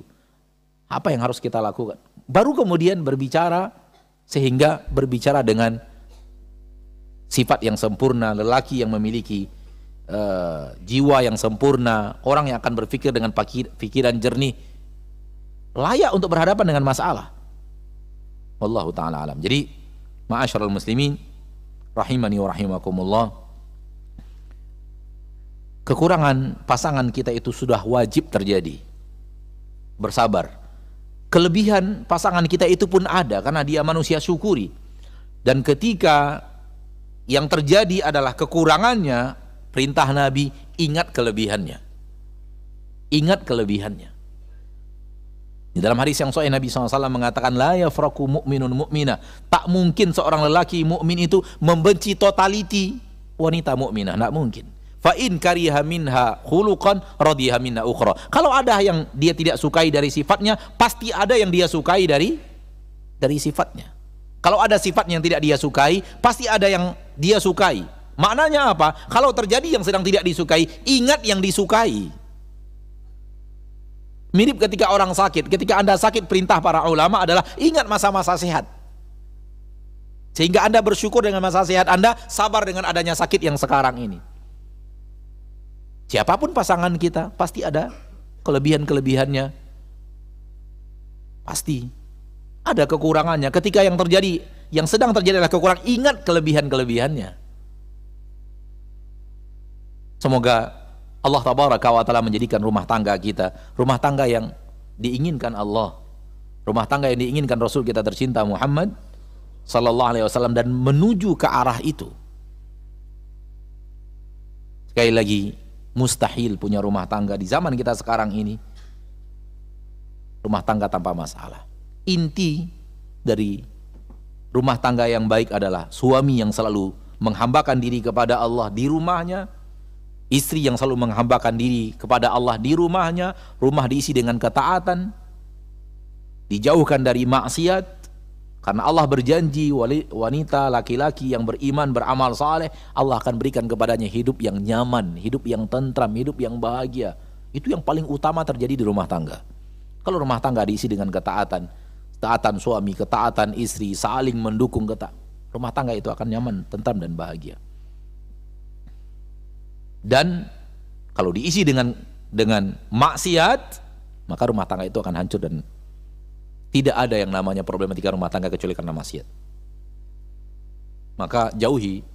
Allah berfirman dalam Al-Quran surat Taha, "Wa man a'rada 'an dzikri fa inna lahu ma'isyatan dhanka." Barang siapa yang berpaling daripada zikir kepadaku, tidak beribadah kepadaku, alias berbuat maksiat, untuknya kehidupan yang sempit. Ketika ada masalah, selesaikan baik-baik, bicara baik-baik. Jangan karena ada masalah di rumah tangga, udah cari lagi yang lain. Masalah lagi. Tambah berat malah. Yang satu ini aja belum selesai, mau nambah masalah lain. Maka hati-hati, di zaman kita sekarang banyak orang pola berpikirnya salah. Dia mencari istri kedua karena kesal sama istri yang pertama. Tidak begitu. Rasul mengajarkan itu tidak seperti yang praktek yang salah dalam zaman kita sekarang ini. Karena Rasul mampu punya kelebihan untuk berhadapan dengan banyak masalah, maka jangan pelarian yang keliru. Kalau satu wanita Anda tidak bisa selesaikan, apalagi dua wanita, tambah parah hidupmu. Percayalah, saya bukan anti, ya itu syariat Allah tabaraka wa ta'ala. Namun zaman sekarang terlalu banyak yang melakukan praktek yang salah. Dia berpikir, dia kekurangan wanita di sini, saya akan cari wanita yang kurangnya itu. Dapat dia wanita yang kurangnya itu, kurang yang lain. Karena apa mungkin ini yang kedua ini tanpa kekurangan? Bahkan mungkin lebih parah daripada yang pertama. Maka bukan itu solusinya. Solusinya ada selesaikan dengan penuh ketakwaan, selesaikan dengan penuh jiwa yang tenang dan tentram, selesaikan. Kalau ingin rumah tangga itu nyaman, ingin bahagia, maka kuncinya di rumah tangga. Rumah tangga baik, rumah tangga nyaman, Anda akan menjadi manusia yang bahagia. Tidak nyaman, tidak bisa Anda menyelesaikan masalah, amburadul di rumah tangga, selamat menderita. Karena nyaman dan tidak nyamannya hidup kita itu terletak di rumah tangga. Oleh karena itu, nas-nas syariat benar-benar mengarahkan kita untuk menjadi suami yang terbaik. Maka bersabarlah berhadapan dengan problematika, bersyukur dengan apa yang ada. Ya. Ajak istri, ajak suami untuk semakin dekat kepada Allah tabaraka wa ta'ala. Bantu dia di dalam memperkecil kekurangannya, meminimalisir kekurangannya, dan tidak serta-merta harus dipaksa dia harus seperti yang kita inginkan. Siapa kita? Sifat manusia itu datang dari Allah tabaraka wa ta'ala Rabbul Izzati wal Jalalah. Ini beberapa hal yang kita tambahkan pada kesempatan yang berbahagia ini. Dan Allah tabaraka wa ta'ala Rabbul Izzati wal Jalalah berfirman di dalam Al-Quran, "Wa min ayatihi an khalaqa lakum min anfusikum azwajan litaskunu ilaiha wa ja'ala bainakum mawaddatan wa rahmah." Di antara tanda-tanda kekuasaan Allah ketika Allah menciptakan dari jenis kalian sendiri pasangan-pasangan kalian agar kalian tenang dan tentram bersama mereka. Carilah ketenangan dan tentram itu bersama pasangan. Wa ja'ala bainakum mawaddata wa rahmah, lalu Allah turunkan antara kalian berdua adanya cinta dan kasih sayang. Allah yang turunkan. Allah yang turunkan. Dan apa yang ada di sisi Allah tidak bisa diraih dengan maksiat. Tidak bisa diraih dengan cara yang tidak diizinkan Allah dan tidak diridhoi Allah. Maka rumah tangga yang diisi dengan maksiat pasti pada akhirnya suami akan benci kepada istrinya, istri akan benci kepada suaminya. Itu pasti. Dan rumah tangga yang seperti ini di zaman sekarang ini sangatlah banyak. Sebenarnya suami sudah nggak kerasan sama istrinya, istri sudah tidak kerasan sama suaminya. Akhirnya hidup hanya sekedar mempertahankan status. Apa kata istrinya? Kalau bukan karena sudah ada anak-anak, sudah lama saya nuntut cerai. Apa kata suaminya? Kalau bukanlah karena anak-anak, sudah terlanjur 7 orang, udah saya cerai dia. Itu lelaki miskin, wanita miskin, lelaki sengsara, wanita sengsara. Rumah tangganya hanya status, agar dia tetap dikatakan ayah, agar dia tetap dikatakan ibu, agar dia tetap dikatakan seorang lelaki punya istri. Pada dasarnya istrinya sudah nggak ada, istrinya sudah mati di hatinya. Dan itu banyak. Apalagi kami para ustadz. Bukan hanya saya, yang lainnya juga sama. Terlalu banyak orang-orang datang kepada kita minta nasihat rumah tangga, Bukannya nyaman mendengarkan nasihat mendengarkan curahan masalah rumah tangga orang. Pusing kita dibuatnya. Karena sudah terlalu banyak cara berumah tangga yang tidak benar diterapkan.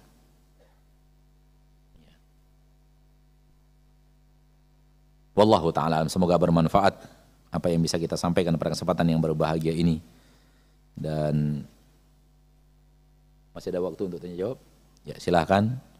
Ada beberapa kesempatan untuk bertanya jawab. Semoga pertanyaan-pertanyaan tersebut kita memiliki jawabannya. Wallahu ta'ala a'la wa a'lam bis-shawab.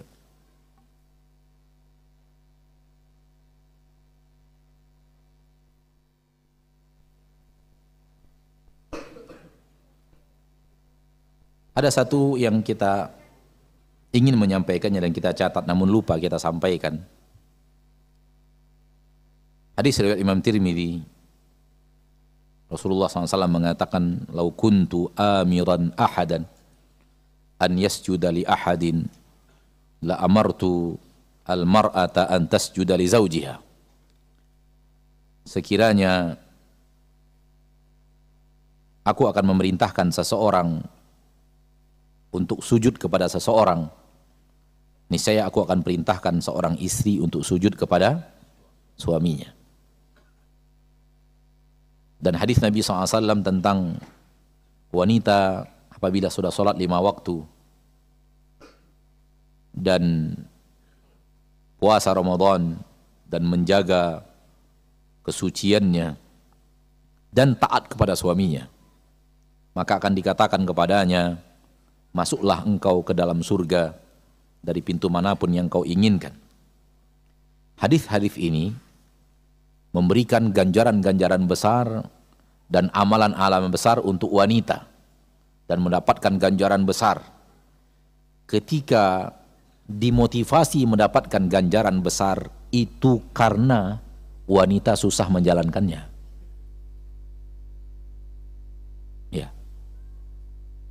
Karena wanita susah menjalankannya. Oleh karena itu dimotivasi untuk mendapatkan ganjaran yang besar. Sering sekali wanita menganggap suaminya tak seperti yang Allah inginkan dan Rasul inginkan. Lihatlah yang diinginkan Rasul.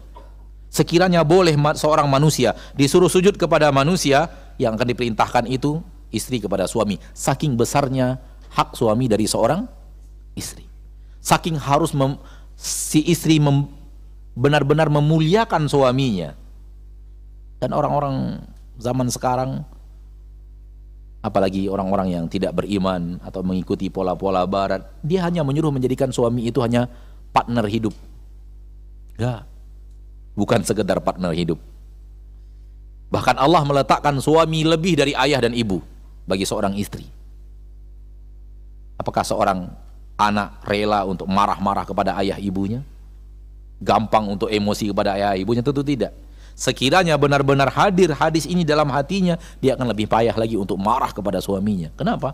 Posisi suami di atas ayah dan ibu.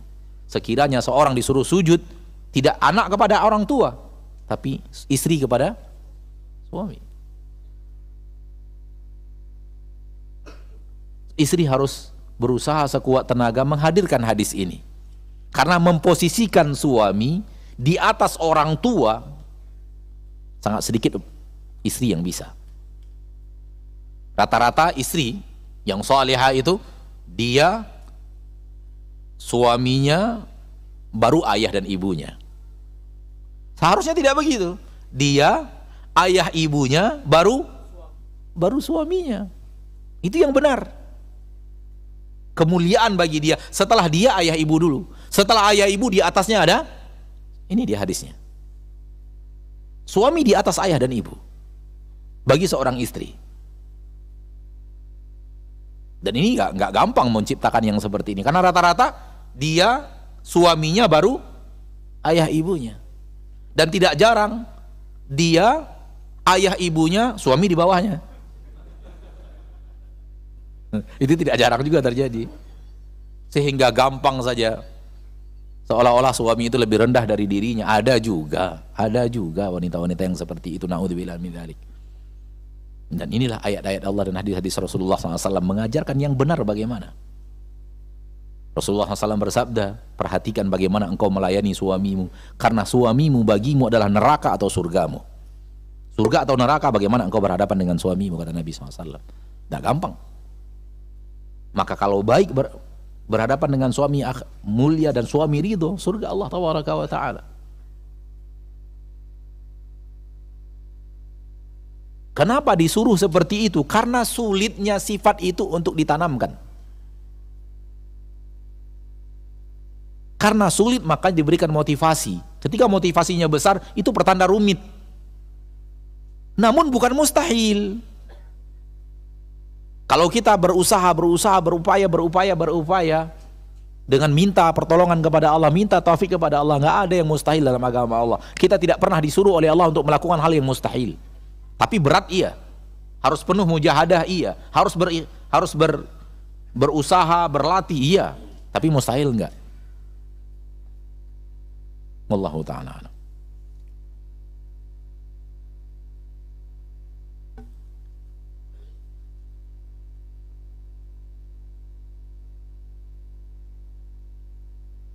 Apakah seorang suami masih wajib menafkahi istri apabila sudah terjadi perceraian dan anak-anak bersama istri?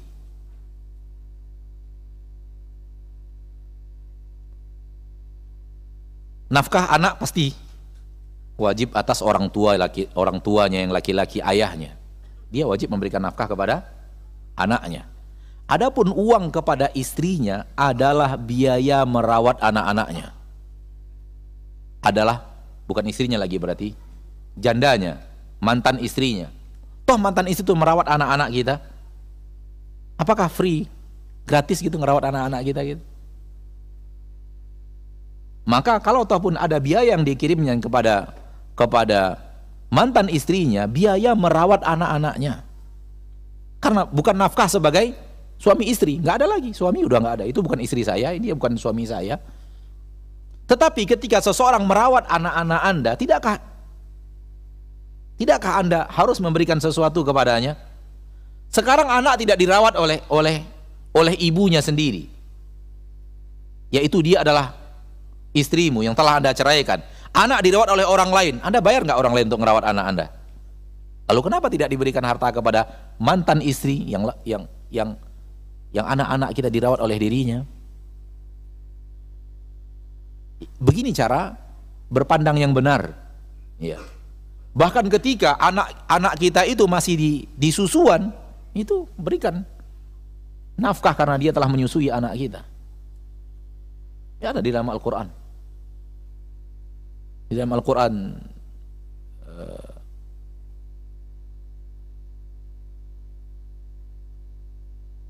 kita lihat, subhanallah, masalah susuan pun dibahas oleh oleh Allah di dalam syariatnya.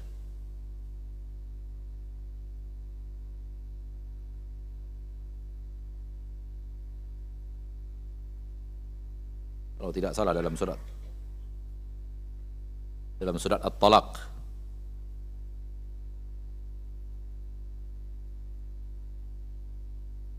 Ya, surat Talaq ayat yang ke-6. Askinuhunna min haitsu sakantum min wujdikum wa la tudarruhunna litudayyiqu 'alayhinna wa in kunna ulati hamlin fa anfiqu 'alayhinna hatta yadh'na hamlahun fa in arda'na lakum fa'atuhunna ujurahun. Apabila telah kalian talak istri kalian, maka apabila dia sedang menyusui, wanita yang sedang menyusui, maka berikan harta kepadanya, berikan nafkah kepadanya sampai selesai dia menyusui anaknya itu. Apabila dia sedang dalam keadaan hamil, lalu Anda cerai, maka berikan nafkah kepadanya sampai anak itu dilahirkan. Dia melahirkan anak itu. Apabila dia kemudian menyusui anak tersebut, maka berikan upah menyusui anak kepadanya. Coba lihat. Allah takdirkan, kita tidak ingin, tapi alam semesta milik Allah, diceraikan istri dalam keadaan hamil. Berusaha untuk menghindar tapi tidak terhindar, maka ketika dia sedang masih mengandung anak kita, wajib memberikan nafkah kepadanya. Kalau dia kemudian menyusui, berikan lagi nafkah kepadanya karena dia menyusui anak kita. Wallahu a'lam. Jadi seperti itu keadaannya. Kalau anak kita bersama ibunya dan ibunya mengurus, maka kita harus memberikan sesuatu upah dari mengurus anak. Bukan nafkah kepada istri karena tidak ada hubungan suami istri lagi. Wallahu a'lam.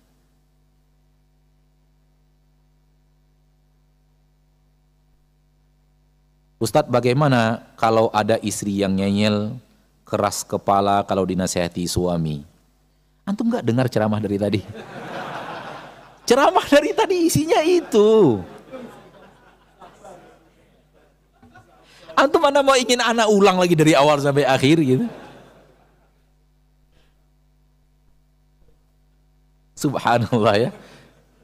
Baru aja dinasihati, ngadu lagi nih ke Ustadz nih. Curhat lagi ke Ustadz dia tuh. Ini curhat sebenarnya, bagian daripada curhat. Ini kalau anak ketemu dia ini 3 jam nggak kurang ini. Orang seperti ini yang nulis ini nggak tahu siapa orangnya. Ya, tidak perlu juga cari tahu. Orang seperti ini baru tadi dinasehati udah bertanya seperti ini ke Ustadz. Ini kalau ketemu langsung dia ngomong 3 jam nggak kurang kayaknya.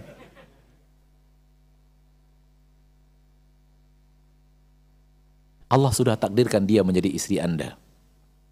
Ketika dulu menjadi istri Anda pun pilihan Anda kan?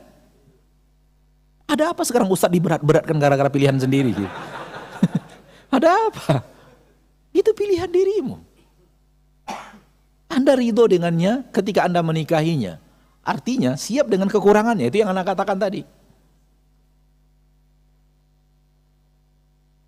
Dan berkali-kali di majelis ta'lim pertanyaannya adalah dari wanita. Pertanyaan yang seperti ini lebih banyak dari wanita dibanding dari pria.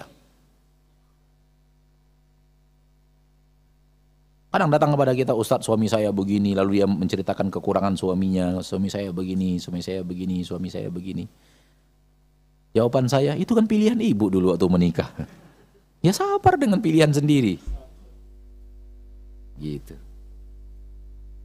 Jadi ketika ada kekurangan, ya salah satu kekurangannya yang untuk sebut di sini ngeyel, keras kepala. Ya bersabar. Bersabar atas keras kepala itu. Atau mungkin bertanya kepada yang mengerti bagaimana caranya menasehati yang baik. Boleh jadi keras kepalanya karena cara nasihat Anda juga tidak baik dan tidak benar. Atau dia keras kepala membalas kesalahan Anda. Itu juga perlu dipertimbangkan. Mungkin kita melakukan kesalahan sehingga akhirnya, terutama kalau di awal-awal pernikahan tidak seperti itu. Namun setelah berjalan 5 tahun, 6 tahun keras kepalanya kelihatan. Kita harus refleksi diri, ada apa dengan diri kita sehingga terjadi perubahan ke arah yang lebih buruk dari pasangan kita. Kadang-kadang wanita menunjukkan sikapnya muak kepada itu dengan sikap, bukan dengan kata-kata. Kadang-kadang. Maka kita juga harus introspeksi juga, apa kesalahan kita. Saya yakin dan percaya ketika Anda memang memperbaiki diri, memperbaiki akhlak, perlahan tapi pasti kekurangan istri itu juga akan berkurang.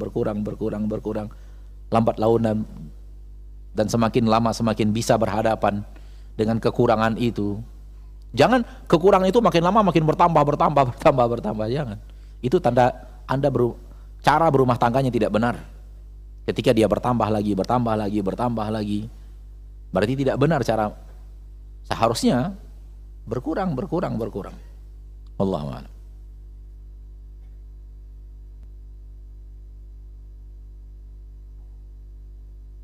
Rasul tidak pernah marah kepada istri beliau, sementara Aisyah marah. Apakah ini isyarat bagi para istri boleh marah, Ustadz? Memaklumi. Yang tadi yang kita katakan, suami harus maklum kondisi wanita. Kalau dia pun sekali-kali kemudian ada hal yang dia marahkan kepada kita, tahan, sabar. Kita jadikan suami karena kita lebih pandai sabar daripada wanita. Itu yang kita katakan tadi. Bukan isyarat boleh. Antum salah mengambil dalil, salah mengambil intisari dari dalil.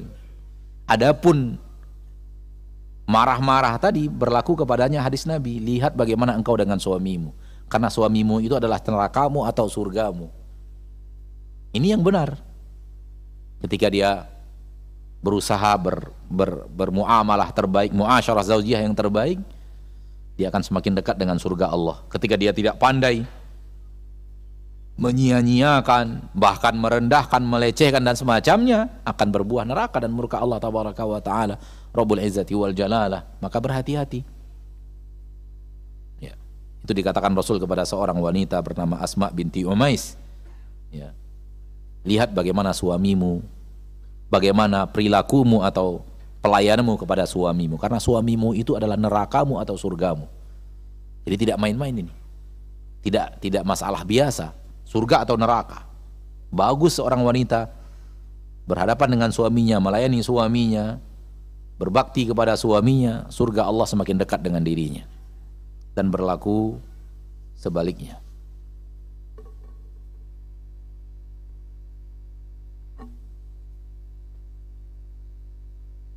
Ustadz, istri saya terlalu sibuk bekerja sehingga jarang berhubungan biologis. Ini salah satu efek buruk dari istri bekerja dan kurang perhatian kepada keluarga. Ini salah satu efek buruknya. Dan ini yang terlihat banyak di zaman kita sekarang. Zaman kita sekarang coba lihat, istri keluar bekerja pulang-pulang udah malam. Suami juga keluar bekerja pulang udah malam-malam. Efek buruknya seperti ini. Walaupun kita tidak bisa generalkan kepada semua manusia, tapi akan memiliki efek buruk kalau tidak berhati-hati dan tidak pandai berhadapan dengan masalah rumah tangga. Dan istri yang tidak mau melayani suami dilaknat oleh Allah kalau suaminya marah. Dilaknat oleh Allah kalau suaminya marah sampai subuh. Wallahu ta'ala alam. Jadi suatu hal yang tidak boleh ya, haram bagi seorang istri apabila diajak oleh suaminya lalu dia tidak mengabulkan.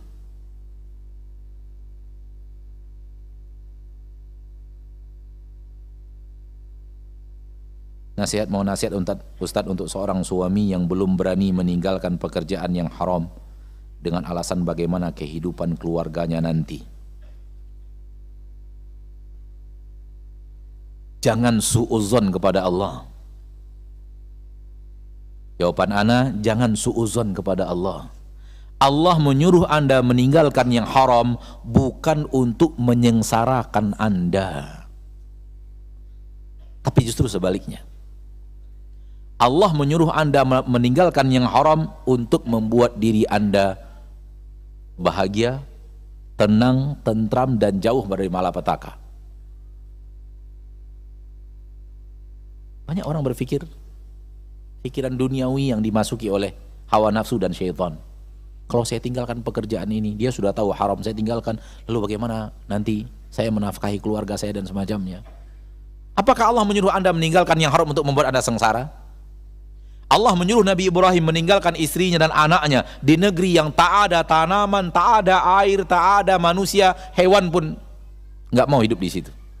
Apakah untuk membuat mereka sengsara? Berat iya, tapi ada solusi. Allah memberikan solusi, bahkan memberikan berkah yang luar biasa setelah itu. Dari mana datangnya Zam-Zam kalau bukan kisah Siti Hajar dan Ismail alaihissalam yang berada di tanah Mekah yang tanpa tanaman, tanpa tumbuhan itu. Yakinlah bahwa ketika Anda mengamalkan firman Allah, walaupun awalnya berat, yang datang setelahnya berkah. Dan jangan pernah berasumsi ketika meninggalkan yang haram pindah kepada yang halal harus gajinya sama atau lebih baik gajinya. Dari mana datangnya kaidah itu? Nggak ada kaidah itu dalam syariat kita. Kalau ada orang yang mendapat itu, alhamdulillah. Tapi rata-rata orang yang meninggalkan yang haram, dia akan diuji dulu dengan kesabaran setelah dia meninggalkan yang haram itu. Baru setelah Allah melihat mujahadahnya, kejujurannya, Allah berikan kelapangan. Sampai kemudian Allah berikan berkah. Kita melihat orang-orang yang dulu necis dengan pekerjaan haramnya, kemudian berhenti jadi pedagang cendol, pedagang bubur, pedagang apa. Tapi ketika kita tanyakan kepadanya, dia mengatakan hidup saya sekarang jauh lebih nyaman daripada saya bernecis-necis dulu di kehidupan saya yang tidak diridhoi Allah tabaraka wa ta'ala. Dulu, Masya Allah, kulitnya terjaga, sekarang hitam legam di bawah sinar matahari setiap hari. Tapi dia merasakan kenikmatan hidup. Dia merasakan ketentraman yang Allah berikan kepadanya karena dia taat kepada Allah Rabbul Izzati wal Jalal. Ini satu poin. Poin yang kedua, Anda mengatakan kalau saya berhenti dari pekerjaan yang haram, bagaimana kehidupan rumah tangga saya nanti? Kewajiban saya kepada rumah tangga. Hal satu lagi yang harus Anda ketahui, Allah tidak pernah memerintahkan engkau untuk memberikan nafkah kepada keluarga dari hasil yang haram. Tidak pernah. Allah memang perintahkan Anda untuk menjadi kepala rumah tangga dan menafkahi anak dan istri, tapi dari hasil yang halal. Poin dua ini harus ditanamkan sekuat-kuatnya di dalam hati, dan saya berharap pulang dari sini diskusi sama istri, siap untuk berhadapan dengan hal-hal yang mungkin saja akan berat setelah ini. Diskusikan untuk mencari ridho Allah. Dunia ini terlalu singkat untuk dipertahankan. Siapa tahu bulan yang akan datang, tahun yang akan datang, kita sudah harus berpisah dari kehidupan kita di permukaan. Bagaimana nasib Anda kalau seandainya berpisah dalam keadaan Anda tahu di atas yang haram masih dilakoni setiap hari? Apa yang akan terjadi?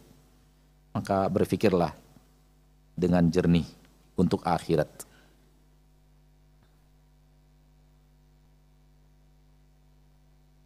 Bagaimana menjalani rumah tangga bila mana suami memiliki perempuan lain, selingkuh? Rumah tangga yang di dalamnya diisi dengan maksiat, rumah tangga itu akan penuh dengan problematika, penuh dengan masalah. Karena sudah kita bacakan ayatnya tadi, wa man a'rada 'an dzikri fa inna lahu ma'isyatan dhanka. Dan yang saya paham dari pertanyaannya, ada pertanyaan lagi di bawahnya, yang saya paham dari pertanyaan itu yang haram, dengan cara yang haram. Selingkuhan dengan cara yang haram, bukan sesuatu yang diizinkan syariat. Maka ini harus diselesaikan dalam arti kata, lelaki itu, suami itu harus berhenti dari yang haram itu. Selesaikan berdua berumah tangga, sampaikan baik-baik. Kalau memang berdua tidak selesai, itu yang kita katakan tadi, berarti perlu mencari orang yang ketiga. Sudah kita bahas tadi. Kalau berdua tidak selesai, si suami tidak kunjung meninggalkan yang diharamkan itu, dan seorang istri sudah berusaha untuk menebalkan pakaiannya setebal-tebalnya supaya tak tembus aurat ini diketahui oleh orang lain, aib ini diketahui oleh orang lain, tak bisa juga. Bicara sudah, diskusi sudah berkali-kali, sudah berbulan-bulan, sudah masuk hitungan tahun, sepertinya berdua tidak bisa selesai. Cari orang yang ketiga, yang Anda dan suami menghadap. Usahakan utama sekali kalau ada adalah orang yang masih keluarga kita, supaya dia juga tidak menyebarkan aib itu kepada orang lain karena masih keluarganya. Kalau ataupun tidak, kita sudah katakan tadi, cari orang yang berilmu, cari orang yang harif dan bijaksana dan amanah dalam menjaga rumah tangga, menjaga rahasia rumah tangga yang akan kita sampaikan dari aib rumah tangga kita kepadanya. Ini harus, kalau Anda berdua tidak bisa menyelesaikannya, cari orang yang ketiga. Dan cari orang yang ketiga itu bukan berarti gini, ini kesalahan banyak orang sekarang, suami menghadap bercerita tentang problematika rumah tangganya kepada ustadz. Atau seorang istri minta waktu kepada ustadz bercerita tentang problematika rumah tangga. Ini nggak selesai-selesai. Percayalah, tak akan selesai. Dan pengalaman hidup kita bersama mereka yang menceritakan itu nggak selesai juga. Menghadap itu adalah suami dan istri menghadap dua-duanya, supaya si orang yang bijaksana tadi mendengar kisah dari istri dan mendengar kisah dari suami, dan bisa mempertimbangkan di mana kekeliruannya, di mana kesalahannya, siapa yang punya kesalahan lebih besar dari yang lainnya. Karena ketika terjadi problematika rumah tangga yang berakibat dengan pertengkaran, itu pasti karena maksiat. Kalau suaminya maksiatnya 30%, berarti maksiatnya di istri yang 70%. Begitu sebaliknya, kalau istrinya ada kesalahan 30%, suaminya yang akan punya kesalahan 70%. Bisa 30, 70, 60, 40, 50-50. Bisa 10-90. Adapun suaminya benar semuanya, istri salah semuanya, belum pernah ketemu itu. Atau sebaliknya, istrinya benar semuanya, suami salah semuanya. Suami benar semua, istri benar semuanya. 100% kesalahan suami, tak ada kesalahan istri, itu nggak ada. Kalau benar itu ada kebenaran sekian persen milik suami, sekian persen milik istri. Kalau ada kesalahan sekian persen milik suami, sekian persen milik istri, akan seperti itu. Maka solusinya kalau tidak bisa berdua seperti yang tadi kita katakan, sudah tidak bisa ditutup, sudah masalah itu sudah terlalu berat, dan usaha untuk tetap menyelesaikan berdua tak kunjung usai, maka berarti Anda berdua butuh orang ketiga. Anda berdua butuh orang yang ketiga. Cari orang yang seperti yang tadi kita katakan, ma'asyiral muslimin, ma'asyiral muslimat rahimani wa rahimakumullah, dan menghadap berdua. Minta kepada suami untuk mau menghadap supaya masalahnya selesai. Ya. Adapun perceraian dihalalkan syariat, tapi itu solusi terakhir. Lebih mirip kepada pintu emergensi, sehingga nggak kunjung juga. Udah ada orang yang ketiga, tak kunjung juga. Ada yang ketiga yang berikutnya untuk nggak kunjung selesai. Ada pintu emergensi dibuat syariat bernama talak. Itu bukan pintu pertama ketika emosi ya, pintu terakhir. Sudah berusaha tak kunjung bisa, nyerah. Islam masih memberikan kesempatan untuk solusi terakhir bernama talak. Talak itu tidak haram, tapi juga tidak bisa sembarangan. Harus difikirkan matang untuk melakukan hal itu. Wallahu ta'ala alam. Sampai di sini pertemuan kita pada malam yang berbahagia ini. Semoga Allah tabaraka wa ta'ala memberikan kepada kita ilmu yang bermanfaat dan amal terhadap ilmu yang kita pelajari tersebut. Sekali lagi, semua kita ingin bahagia, dan kebahagiaan itu kuncinya di rumah kita.